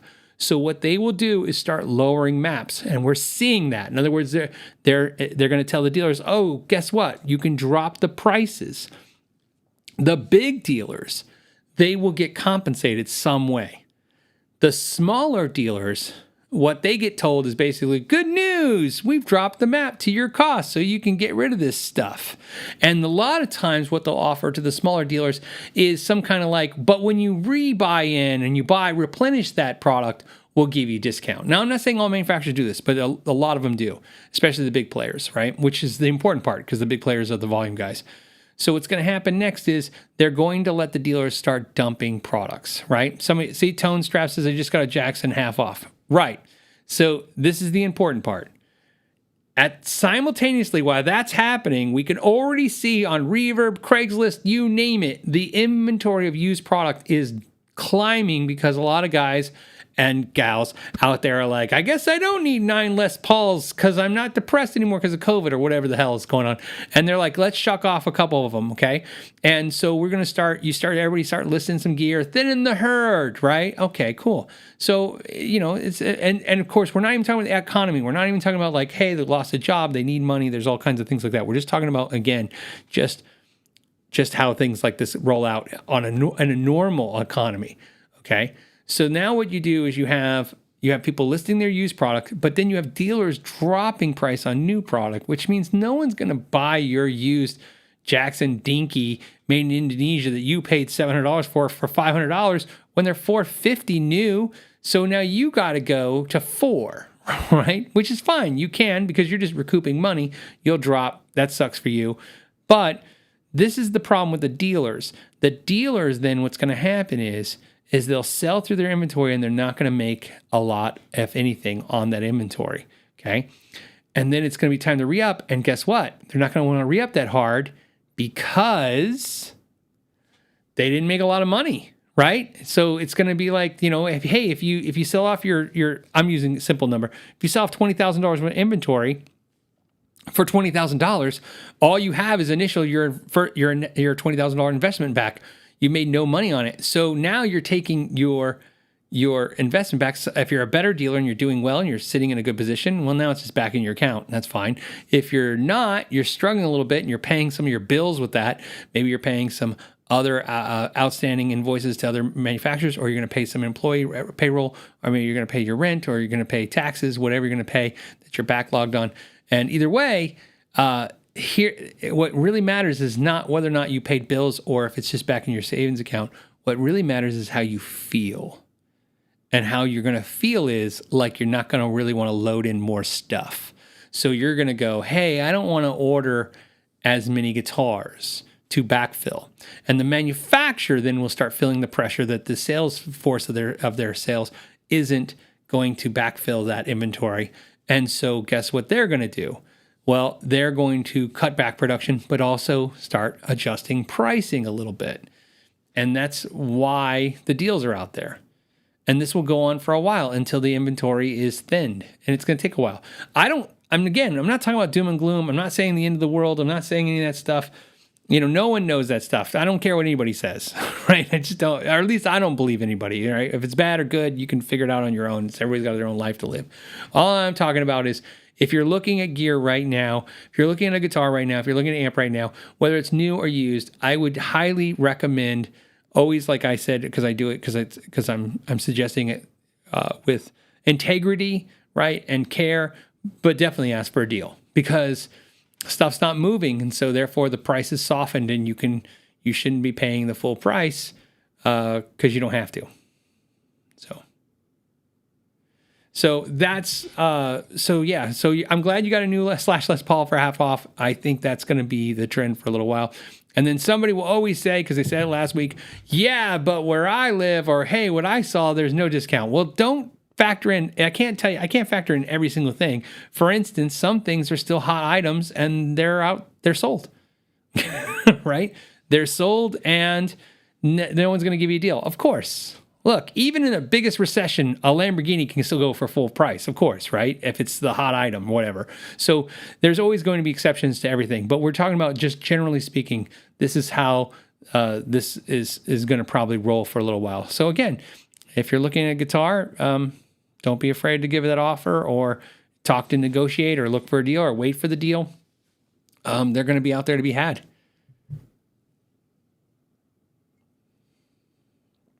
So, okay.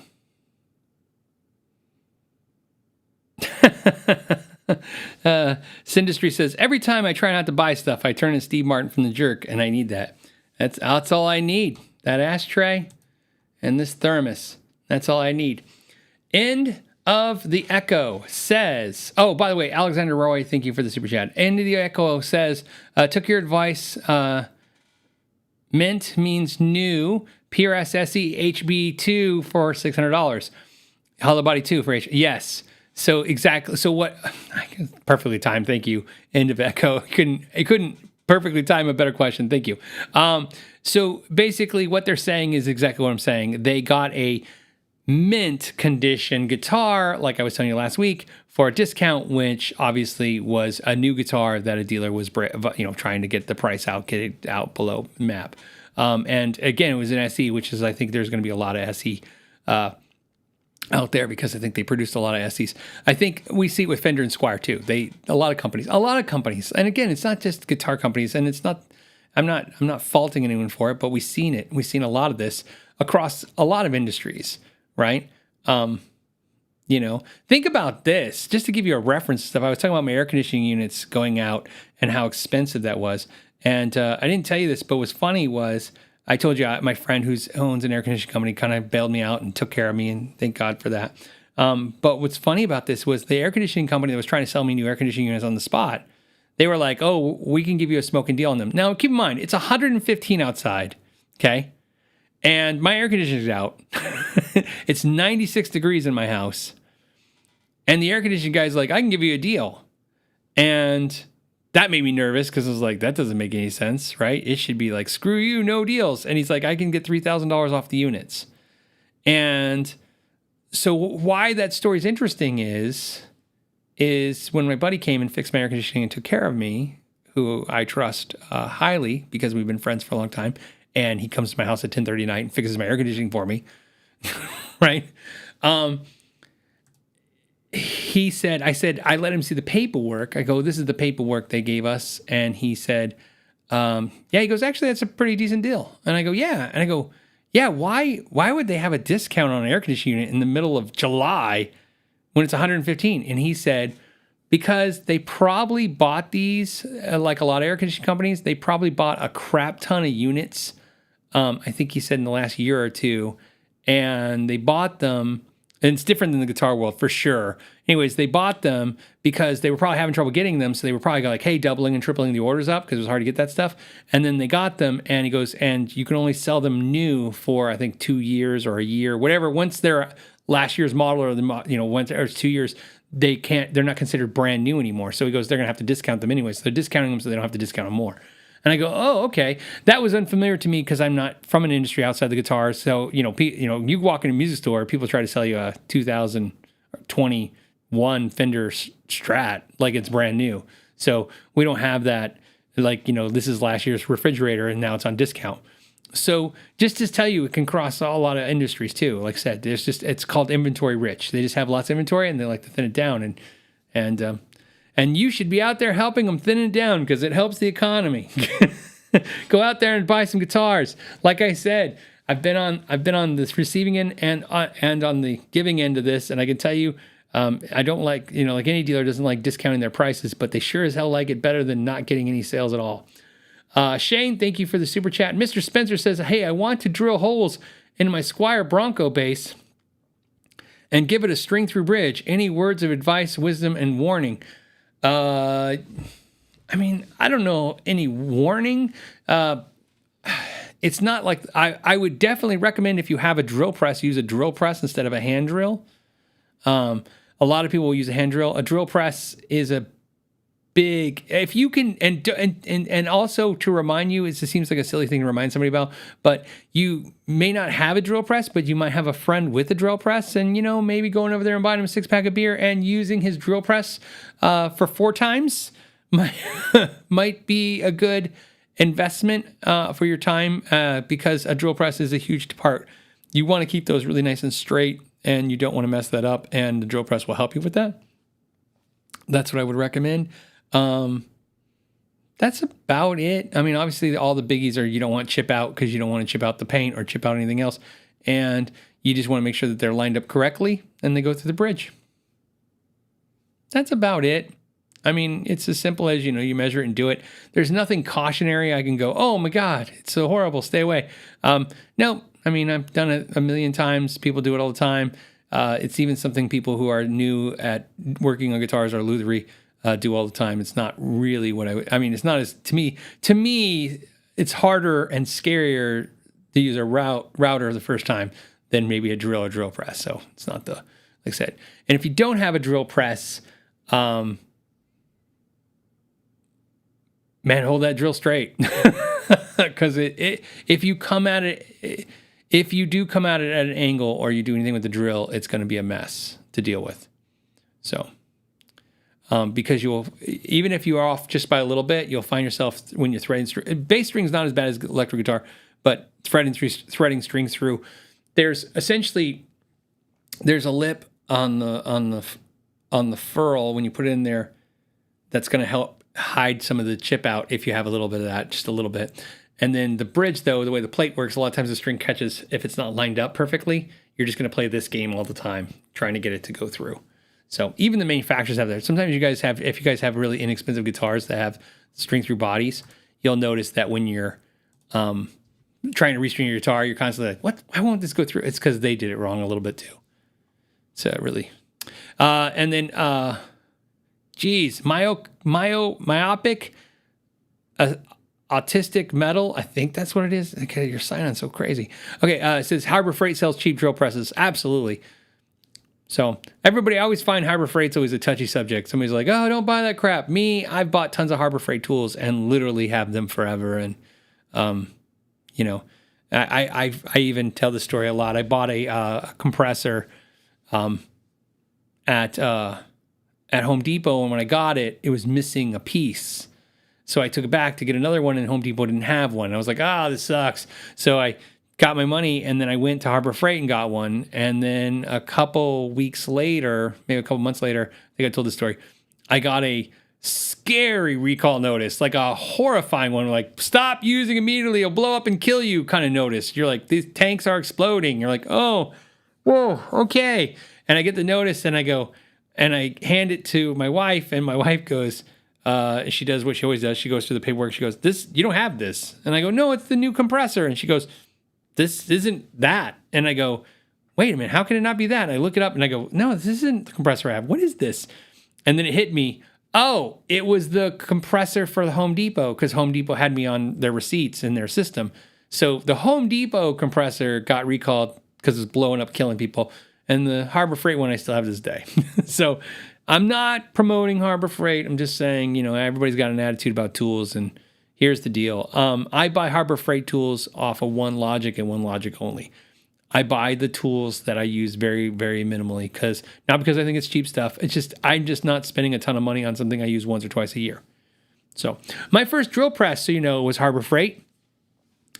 It never went wrong. It never had any issues. I just one day upgraded to a more expensive drill press because I started using it more. And then I go, might as well buy another one. And then I gave my Harbor Freight one away, and I don't remember who I gave it to, but I'm pretty sure they're probably using it to this day. And they got it for free for me, because now my new drill press is just, prettier. So again, everybody's going to have their suggestions. But that's always an option too. Jay Marble says, hey, Phil, I love the show. Here's something to help offset the AC bill. Oh, is it 2 people? Yeah, 2. Boy, everybody's really worried about the AC bill. I appreciate that. The AC bill is funny. I'd like to point out now, if we could talk about this for a second, we've officially in Arizona hit the sucky time in my opinion, this is the sucky time for me. And I shouldn't complain because I have a pool. So to say, I have a sucky time and then I have a pool, it's like, it's like a weird complaint. But here's what sucks. It's really, really hot, okay, which is fine. But now the pool is 98. I'm 98. So you jump you have to like, you jump in the pool and you're like, I'm the same temperature as this pool. It's really, this is the time I hate. This is like, it's going to be this way for about a month straight where even though we have the pool shaded, even though we have aerators, if you know what that is from your pool, it's like sprays water over your pool at night to cool your pool down. That's right. You have to do this. You literally cannot cool the pool down. It just literally gets hot from just the constant 24 hours an hour heat. It's because it stays about 100 degrees for about 18 of the 24 hours, if not more. And so your pool just stays warm. It's just not fun. So I'm sure I'll go swimming in it tonight.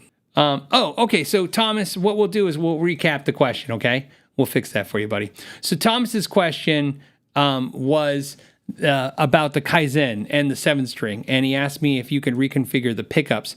And what I was explaining was when I did the deep dive of the Kaizen, I did it at 10 o'clock at night on the floor at Sweetwater. So the difference between the deep dive here and there is the deep dive here is done, and I've said this before, it's just how the video is constructed. The video always feels like, oh, I unboxed it and let's take a look at it, and then I finish it and I give it to you guys.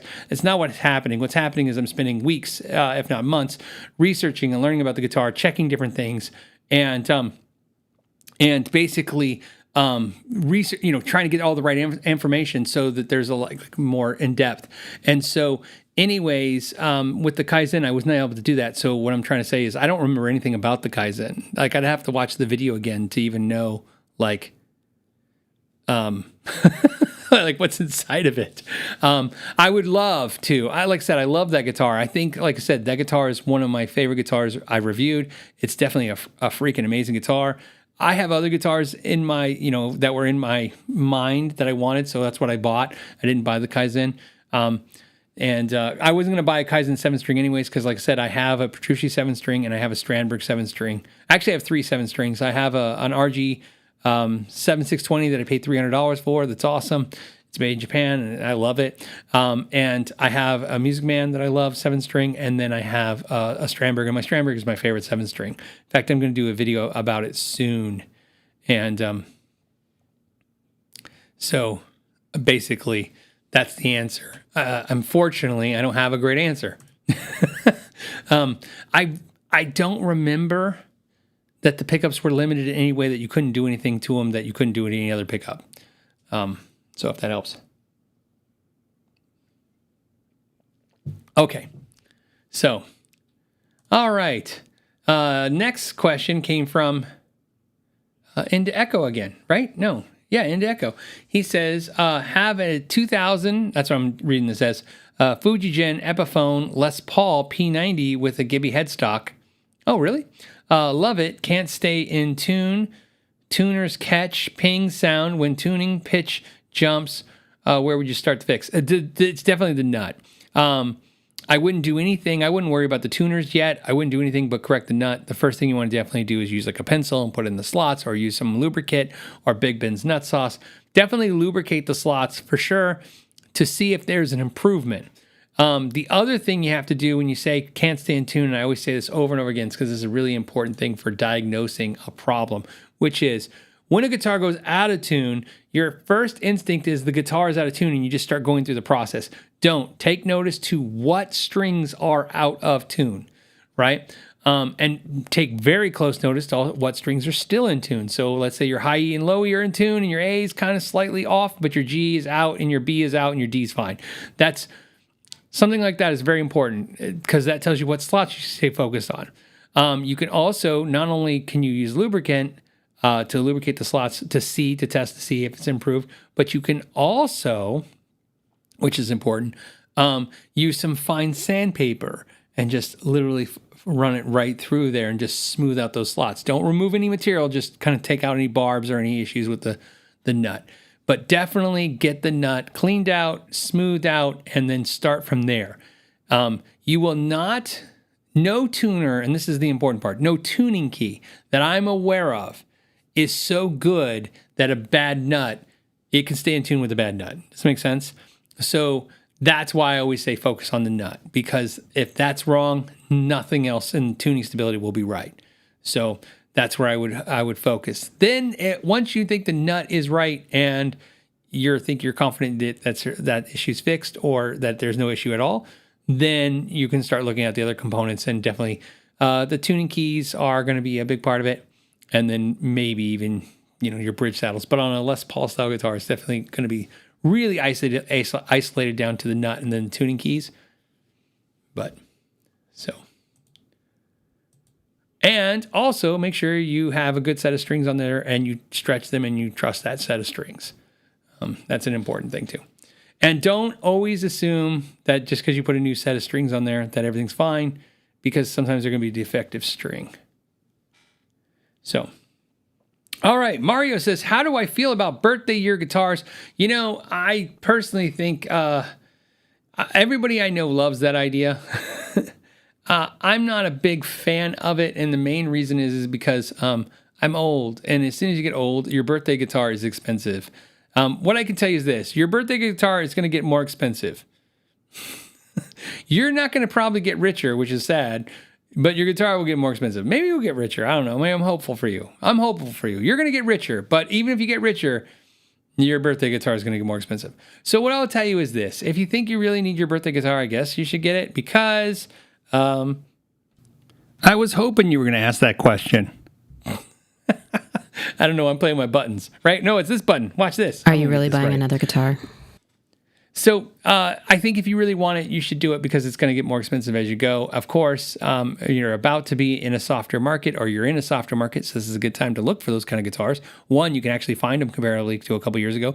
But two, you can actually probably get a deal on it. So something like that. Now, I don't know how old you are, so let's say you're 20 years old. 20 years old is a good time to start buying a birthday guitar. I think everybody who's old, like me or older, will tell you that if they would have bought their birthday guitar when they were 20, it would have been a much smarter decision.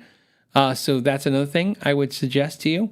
But I have no desire to buy a birthday guitar. I said this before. I had a birthday bass. In other words, I bought a Fender P bass that was the same year as I was born. And it was very nice, and I didn't think it was nicer than my current new P bass at the time, USA made P bass at the time. It was the same. Definitely not better, but more importantly, once it kind of tripled whatever its value, I sold it, because I was like, it's cool for my birthday, cash. I was like, and I bought something else. So there you go. But I guess that's the only insight I can give you. Thank you, Bruce, for the super chat. Mike says, hey, Phil, anything going on with the Gibson Les Paul Classic? Seems they lowered the price and are running through stock. Lighter ones going first. Some kind of coming. Yes, exactly what we talked about, Mike. You're right on it. Obviously, Gibson's going to have a lot of guitars. I have a theory, and unfortunately, I told you guys the story. It's coming soon. I got a Heritage guitar, and then I'm going to be sharing that Heritage guitar with you. I told you guys last week that Heritage and I talked, and then I told them that I wanted the guitar to be lighter and that they focused on that. The Heritage guitar is amazing, and I told them that I think Gibson made a mistake. Here's the mistake I think Gibson made. It's just my personal opinion. There's no factual basis on this. This is all opinion, obviously, like most of the stuff, but I just want you to know that, just how I feel. If you look back to when Gibson basically started turning around from the bankruptcy, you're really focused on 2019, okay? So 2019 Gibson, one of the things they do is they go, hey, we're going to go back to the way it was. We're going to take out the PC boards out of the guitars. We're going to put some old, actually just regular potentiometers in there, regular pots in there, regular capacitors, and more importantly, they're going to ditch weight relief. I thought that was actually a bad idea. The reason I think it was a bad idea is although the tone purists tell you that basically making holes kills tone because holes in wood kills tone, whatever. Who am I to argue with that logic? But here's what I will tell you. Like I said, the customer base out there is getting older. The customer base out there is less interested in heavy guitars each year. You can just tell. And it's not just age thing. It's just players don't really need heavy guitars. There used to be a while where heavy guitars, people were like, oh, it has better tone. And a lot of people know now that the tone is accumulation of everything from the amp to the pickups to the guitar to the cable to all that stuff. And so everything makes the tone. So if your guitar is lighter and you think it doesn't have heaviness to the tone, whatever the hell that is, you can make it sound different with some other things like pedals and stuff. So anyway, so they basically got rid of weight relieved. And I think then what happened is we had COVID and then the boom. So they couldn't see the failure. In other words, the idea. I'm not saying every guitar should be weight relieved. I'm just saying there should be a weight relieved standard model out there. And so what happened is I think everybody bought a 10-pound Les Paul, a 12-pound Les Paul, 11-pound Les Paul, because a lot of them were like the lighter ones were 9 pounds when you're looking online. I think a lot of people bought them because that was what they could get. And also, it's COVID and you just wanted a guitar and you had a check and you were going to get it. And so everything was great and nobody saw it coming. And so now I think what's going to happen is now they have inventory, like you said, they got to thin it down and they got to sell it. But also I think people are out there hunting for the lighter ones. And so the heavier ones are going to they're going to stick a little bit on the walls of stores or in the boxes at stores, how you do it. So basically, yeah, so there'll be deals. And then here's the good part. And then when they get through that, they can weight relieve them if that's what it takes to sell guitars. It'll be interesting. My whole argument, so with this was I was telling Heritage, I think they should do a weight relief guitar because I think they could basically appeal to people. Like if you go on Sweetwater and you look at 10 Gibsons and they're all 9-pounders, and then you look at Heritages and they're all 8-pounders, I think a lot of people might consider a Heritage if it saves them a pound of weight on their shoulder, because that's where, a lot of people just don't want the weight on the shoulder. Me personally, like I said, I don't have I told you, my desire to have guitars on the lighter side has more to do with the filtering process because it's harder to find light guitars. It slows me down from buying every guitar I see. Putting myself into the poorhouse and kill it. Hawking my car to buy guitars. I would do it. Steven says, a potential fortune, just buy a Powerball ticket. So, yeah, I don't really do that. I don't know why. I'm not into that. I don't enjoy, like I said, just like when I go to Vegas, I don't really enjoy that either. So, I'd rather buy some cool picks. The Slick Nick says, hey, Phil, I'm thinking of putting a couple Seymour Duncan hot rails in my Strat, not really bonding with the single coils opinions. Yeah, that could be a nice alternative if you don't like the single coils, because you're going to get mini humbuckers. Think of them as mini humbuckers. They're going to be humbuckers that are not as bassy, more mid-range driven. I like to think of hot rails as like a P90. They're going to have a very P90 punch, in my opinion. That's where they lean towards. Noiseless P90s, vibing. Right? So, yeah, I like where you're going with that. Uncle Left Eye says, order 3 picks and a slide ring set. Thanks for the hookup. Stay cool. And yes, I mentioned KYG show. Thank you so much. I appreciate that. Like I said, that was really kind of you.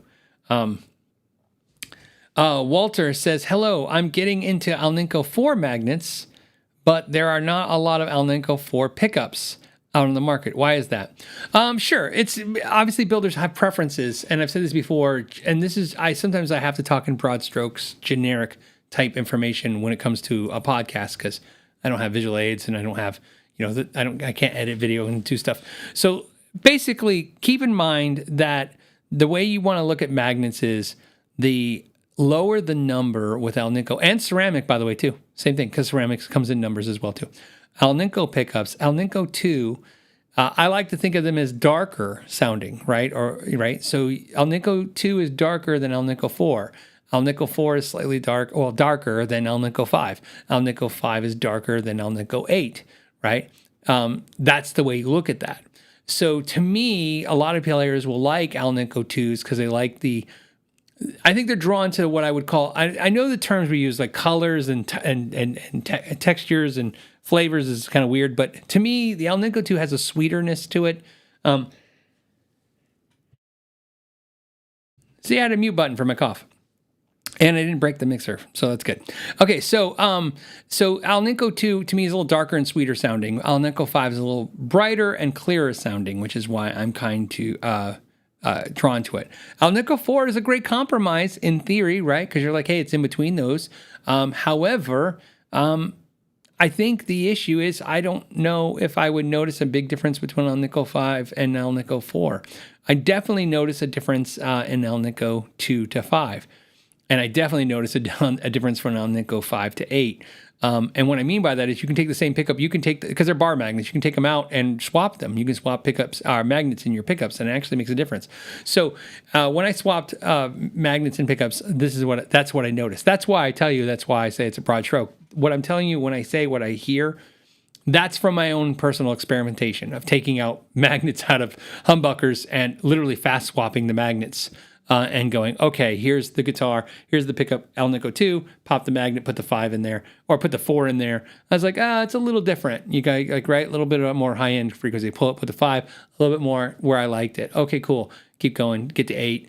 Okay, little more so brighter. So, and that's a general rule. So probably, maybe that's why they don't use the Alnico 4 as much. I don't think there's anything that's, there's nothing that I know of that makes it a rarer pickup to find. Or magnet to find. I mean, I can get all of them. I have all of them. So I think it's just, again, I think when you see pickups, you tend to see a lot of 2s and 5s, and it's because to me, those are really distinctive. And that's where I like things. Deep down, here's what I did. I did what a lot of pickup manufacturers will do, a lot of people will do. I tried to find exotic stuff so I could be unique. Like, I'm using an Alnico 4. Oh, you can, Alnico 6. So, a little different, right? You try stuff, and then what you realize is, no, there's a reason why everybody's using the same stuff, because it works. It's effective, and it sounds good. Like I said, you don't have to redesign anything. Let's see. Unfreaking Believable says, my GX1 Redline won't stay in tune. I've tried everything I can't think of. Thoughts, recommendation. Do you have a hardtail or a Floyd? So my guess, let's start with easy. If it's a Floyd, then something's not set up right with your Floyd because it won't go out of tune. That's the easy part. If it's a hardtail, it could be binding in the nut. Same issue, right? The nut slots could not be cut correctly. It was not my preference. I'm not a big fan of it, but we used NYXLs, I believe, the Dart NYXLs on those guitars. That's good because it helps for tuning stability because they're a harder string, right? There's less nickel in them. Oh, it's a Floyd. Yeah, so something's up with the Floyd setup because you shouldn't be able to knock that Floyd out. I can't knock one out of any guitar, much less, unless, of course, it's not set right. So trying to think, there's just nothing really to do because it locks, right? What I'm saying is that it doesn't float. You might want to make sure it is against the body because you might be floating it. I'd have to see a picture. So, I mean, it's literally the guitar that's probably not going to go out of tune the most. Like me, I prefer the hardtails, but tuning stability wise, the Floyds are better. Could it be a loose truss rod? No, as Brian said, no, wouldn't be that. The loose truss rod would have no bearing on that. I guess you're thinking like the neck moves. That's not going to knock the guitar out of tune. Remember, it's locked off at the nut, so there's nowhere for those things to go, those strings to go. They also they might not be stretched yet. Did you stretch the strings? So that's what I would, like said, but I would definitely make sure that the bridge is against the body, because if it's floating, that could be part of it too.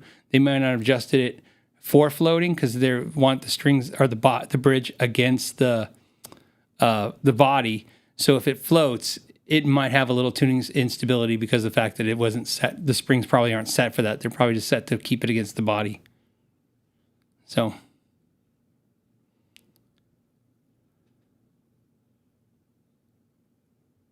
okay, it's not floating. Check the truss rod, stretch the strings. Maybe new strings. It's the toughest problem because of the fact that it's so unlikely. I mean, it's almost impossible for a Floyd Rose guitar that's not floating to not be in tune once you tune it and use your fine tuners. I have a video on Floyd's, and then there's a ton of Voids videos out there. I would definitely recommend those as well too. But like I said, send me pictures. Or a demonstration of it going out of tune. I'd like to see where it's going out of tune because, like I said, it's not going to be very likely. There's not a lot of mechanics in that guitar to go wrong because of the fact that it's locked at the nut. It also could be the nuts could not be logged. So Brian says a bad spring. Nope, wouldn't matter. So, but like I said, I have to see it go out of tune. There's something, I don't want to go into it now, but there's something I can listen for that'll tell me what it's doing. So, somebody says the Floyd nut might be loose. Nope. The nuts themselves might be loose. Yes, absolutely. So, I could tell you what I would do to diagnose the problem. The first thing I would do is restring it with new strings, just because I'm, like I said, that's my first instinct for everything like that. If I don't see anything wrong, and then lock the nut, and then make sure the bridge, if it's floating, it just needs to be adjusted to float. Does it make sense? But if it's not floating, it shouldn't be a problem. Okay, let's see. Somebody says, Max says, sometimes the spring claws are loose when they dive bomb. It is possible. Again, I don't know. The problem for me is, I'm trying to think if I'm allowed to use his name because it's part of our NDA. Remember, we don't tell anybody what the shop is because the shop doesn't want to disclose, the builder. But the setup guy, he did setups for like 6 years at Sir. So he did most of the setups. But I think some guitars, they had somebody else do the finished setups if he was busy working on some other things. So the biggest issue with them is they're not really, I don't know who set up the instrument and how they set it up and what they set up for. Remember, the instruments are set up for nines. So there's nines on there. And I'm trying to think of anything else. And again, like I said, they used NYXLs because that's what was spec'd out. I don't know. But like I said, if I see it, I can definitely point you in the right, I can tell you. I can look at it and see. Okay, I lost where I was at. Oh, okay. Just so you guys know, no more super chats. I'm running behind because I touched buttons I wasn't supposed to touch. Okay, so we have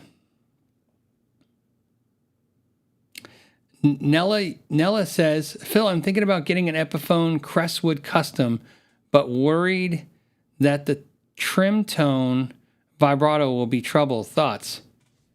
So the Epi Crestwood, hold on a second.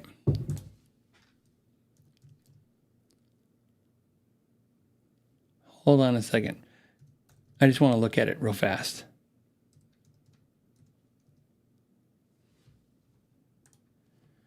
Okay.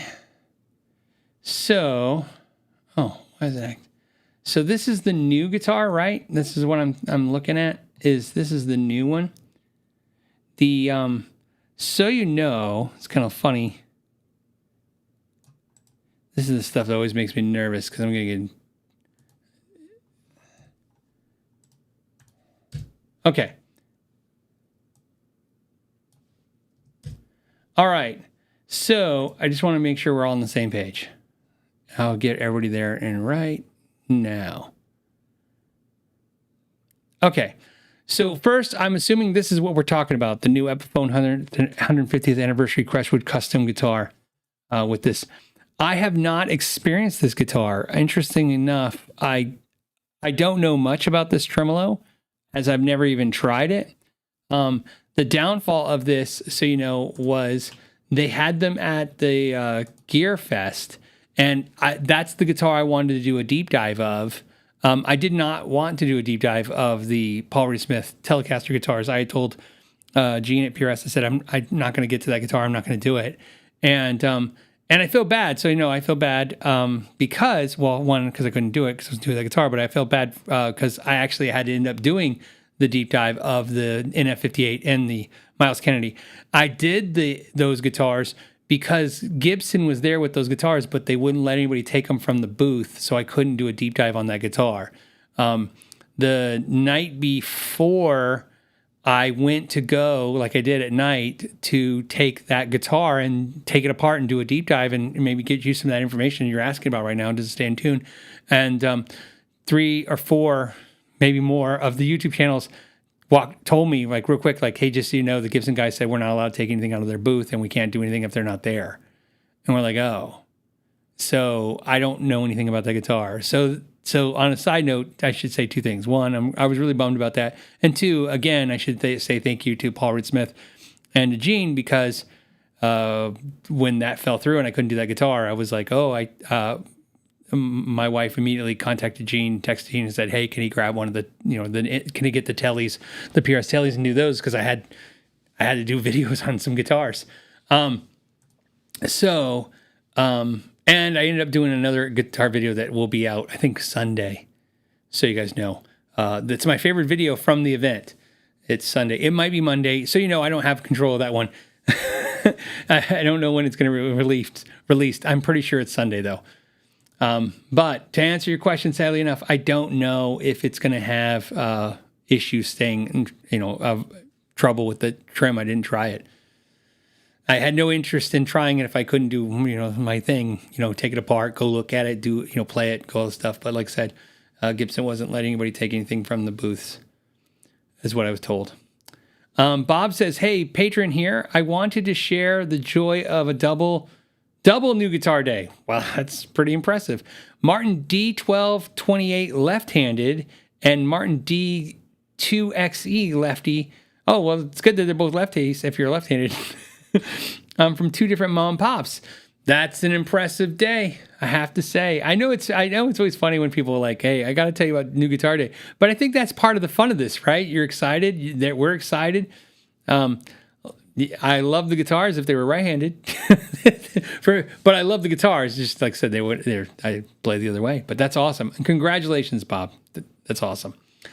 Tony says, hey, for the Don't Touch the Fader Fund. Yes, I think I've learned.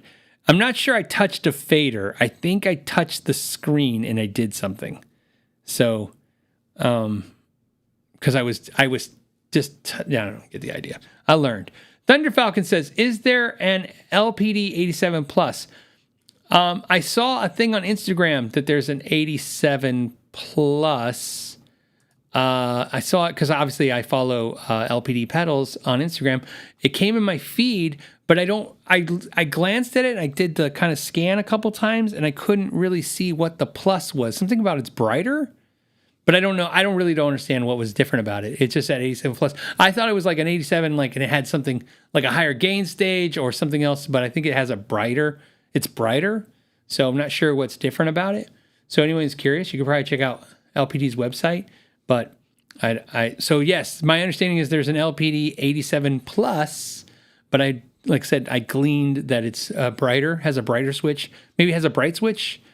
I don't remember. Because I remember just scanning like, oh, do I need that? Is that different than what I have? And then I got that it's just like a slightly different version. Oh, right. He said, I think he also has like like the soft touch switch and something else. Right. Oh, and they moved the jacks to the top. I think it's I think it's kind of like maybe a repackaged version of the original, and he's changed some things on it, right? That are improvements probably from feedback. Walter says, hey, not trying to be different. Okay. Like everyone else, I tried a set of Yosemite pickups in a Strat, and the neck pickup sound had a shimmer that I liked. Oh, okay. Yeah. They're good. I don't think I still haven't tried those pickups. I don't think. I mean, I had to have, because they got to be in something, right? It's getting to the point now where I try a lot of gear, but then it's like kind of like Mike said, I'm usually focused on getting just more, information on like certain products now. I used to try to focus on so many things, and now I try to focus on less things, but knowing a lot more about them for the videos, and that seems to be good. But so there you go. All right, let's finish this up. I think we handled all the questions. If I missed one, we'll definitely scoop it next week. And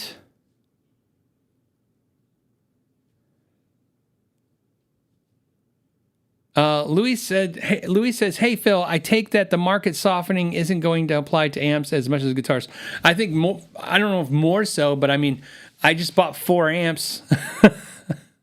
I'm done. I'm trying to think. I bought 4 amplifiers in the last 30 days, and every single one of them because they were something that I wanted." But I wasn't on they were on my radar to get, or radar something I was interested about them. And every single one of them, I think I paid at least 40% less than what they were going for the last couple of years. At least. So I picked them up. So yeah, to me, it's everything. Like I said, one thing I just want to be clear, and we'll button it up with this. This is something else. When I say that the market's soft, you understand, I'm not saying people are posting lower prices. What I'm saying is that they're negotiating. They're sitting on stuff. So basically, that's it. Just can throw offers out or talk to people. Like I said, talking to people will get you the best deals, and let them know if they got wiggle room. Obviously they'll eventually lower their prices, and that's one thing I want to tell you guys. Sometimes people are like talk about when you ask for a better deal. You got to understand, it's an instinct thing. A lot of times when I ask for a better deal, it's not just because I'm trying to, get just the lowest price. Sometimes I'm obviously in tune with the fact that something's been listed for a while and sitting. And that then the natural progression is they're going to lower the price. And when they lower the price, you guys will buy it. And then I'll be like at lunch or I'll be doing something and I'll miss out. So my logic is usually like, hey, let's see if they're willing to, if they're going to make a deal. And if they are, why don't I be the one to get it instead of somebody else? So a lot of times I'll just be like, hey, I'll just go ahead and go, hey, can you do this? Or, hey, would you take this? Or, hey, I'm interested at this price. And so, and if, because I'm usually not an impulse buyer for the most part, I do a little bit like everybody else. If I reach out, let me give you an example. Somebody's got an amp for, let's say, $1,500, and I think that I can get it for $11 because I think that's probably what it's going to go for. It's what's worth, what I'm willing to pay. How about all those things? I'll reach out and go, hey, I like the amp. I'm really interested in it. If you're interested, I'd like to have it for $1,100, and then see what they say. I don't play the game like I'm gonna say 9 and see if he takes it and then counter to 11. I just go right. I'm right to my price, and by the way, most of the time, I'm so stuck on it that if they come back and they go, I'll do it for $11.50, I'm like, no, thanks. Right? In fact, what I'll usually respond with, whether they say no and they come back, they say no at all, or if they come back with a slightly higher one, I always say the same thing. Look, it's a great amp. I can understand you not wanting to make a deal on it. However, if you end up in the future not able to sell it for your price and you consider this price, here's my information. Please contact me before discounting it. And I have gotten a deal so many times because someone like a month later, a week later, a couple days later, email or text you and go, hey, yeah, you know what? I'll do the 11. So and I'm like, all right, cool. And, sometimes you're taking the chance because sometimes sometimes I hate to say it. I've had to say like, oh yeah, thanks. I know that was a couple weeks ago. I've actually found something else, but I'm always very responsive and tell them, exactly where to go. So, I tell them exactly where to go. No, I tell them exactly where I'm at. So, like I said, that's the only suggestion I have. So that's how you can do that. So, yeah, Thunder Falcon says they're asking sky high prices, but they're not getting them, and that's my point. That's the whole point of where I said the market softened, right? Everyone is going to basically say, hey, everything's marked down and everything's priced to go. But before that happens, this is happening, which is the softening, right? Where basically people are willing to will and deal, right? They've been sitting on it. Especially if they've been selling and they've been using stuff flipping. Some people just want rid of the inventory. Some people just want rid of the space. Some people want the money. And you just want to basically don't be afraid to ask for a lower price or a better deal. It doesn't hurt to ask, especially if you do it, like I said, with some kindness and you do it with, some class. Do it with class, like I said. That's it. All right. On that note, it's time to go. I hope you guys enjoyed the show. I will promise next week not to push any buttons on the mixer. and I can do hold on. All right. Because I'm still in exciting mode for this. All right. Here's my headphones. Check this out. We can do this. The Know Your Gear podcast. All right, guys. On that note, I want to thank you so much for your time. I hope you enjoyed this. This is so much fun for me to do this stuff. I almost feel like a professional. All right. On that note, I'm going to let you guys go, and I'll see you next Friday where I use this system and not touch things that I'm not supposed to touch on it. All right, guys. As always, thank you for your time. And, oops, that button. The Know Your Gear podcast. Bye-bye.